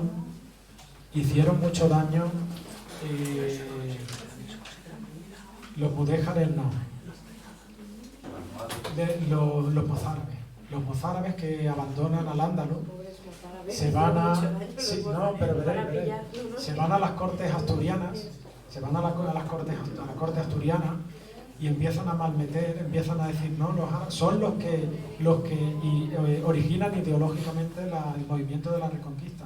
Convencen a los reyes asturianos de que los árabes son esto, los árabes nos están quitando tal, son los que construyen el relato para poder iniciar la Reconquista. Bueno, ¿cómo os veis?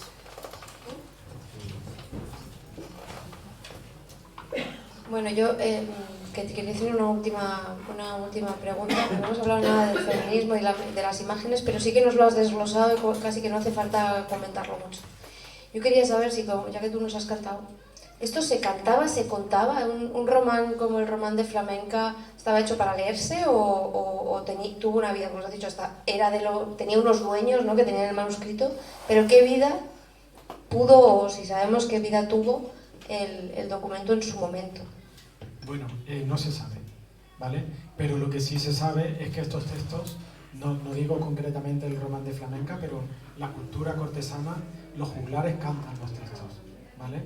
De hecho, además, los juglares se designan por el tipo de canción que cantan, por el tipo de cante. No cante, no, eso suena a flamenco, no es eso, sino el instrumento que llevan, el tipo de habilidad musical, que, por ejemplo, juglares de zanfonía, juglares de tal, ¿no? Entonces, esto está muy ligado a lo... Yo creo que un texto tan largo no podía ser cantado.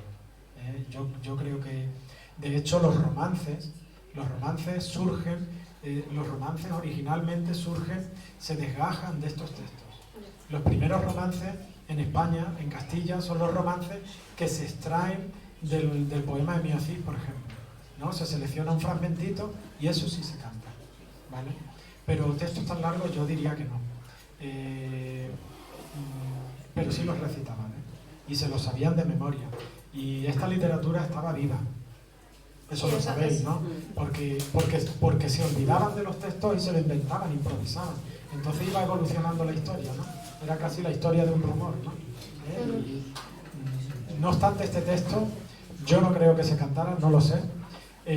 Y no ha variado porque este texto sí se escribe. En el siglo XIII ya sí se consignan los textos. Está por escrito. De hecho, hay por ahí un tal Bernardet que dice que escribió que es el mismo problema que le pasa al poema de Miací, ¿no? Al final del poema de Miací hay un tal Perabat que no se sabe si es el creador del texto o el copista, ¿no? Pues aquí ocurre, ¿vale? El tal Bernardet. Yo dudo que fuera el autor, porque probablemente si lo hubiese dicho hubiese sido perseguido por la casa de Borbón-Larchambon, ¿vale? Porque estaba ridiculizando a la casa señorial. Sí, bueno, pues yo creo que muchas gracias por contarnos la vida de estas celebrities del siglo XIII. Y como os he dicho antes, el libro está ahí, podéis comprarlo y, ya lo voy a decir, desvirgarlo, y el Ambigú está justo enfrente de la librería, entonces creo que podemos echar el resto de tarde, si queréis, aquí ya distendidamente. Muchísimas gracias, Jaime. Y enhorabuena.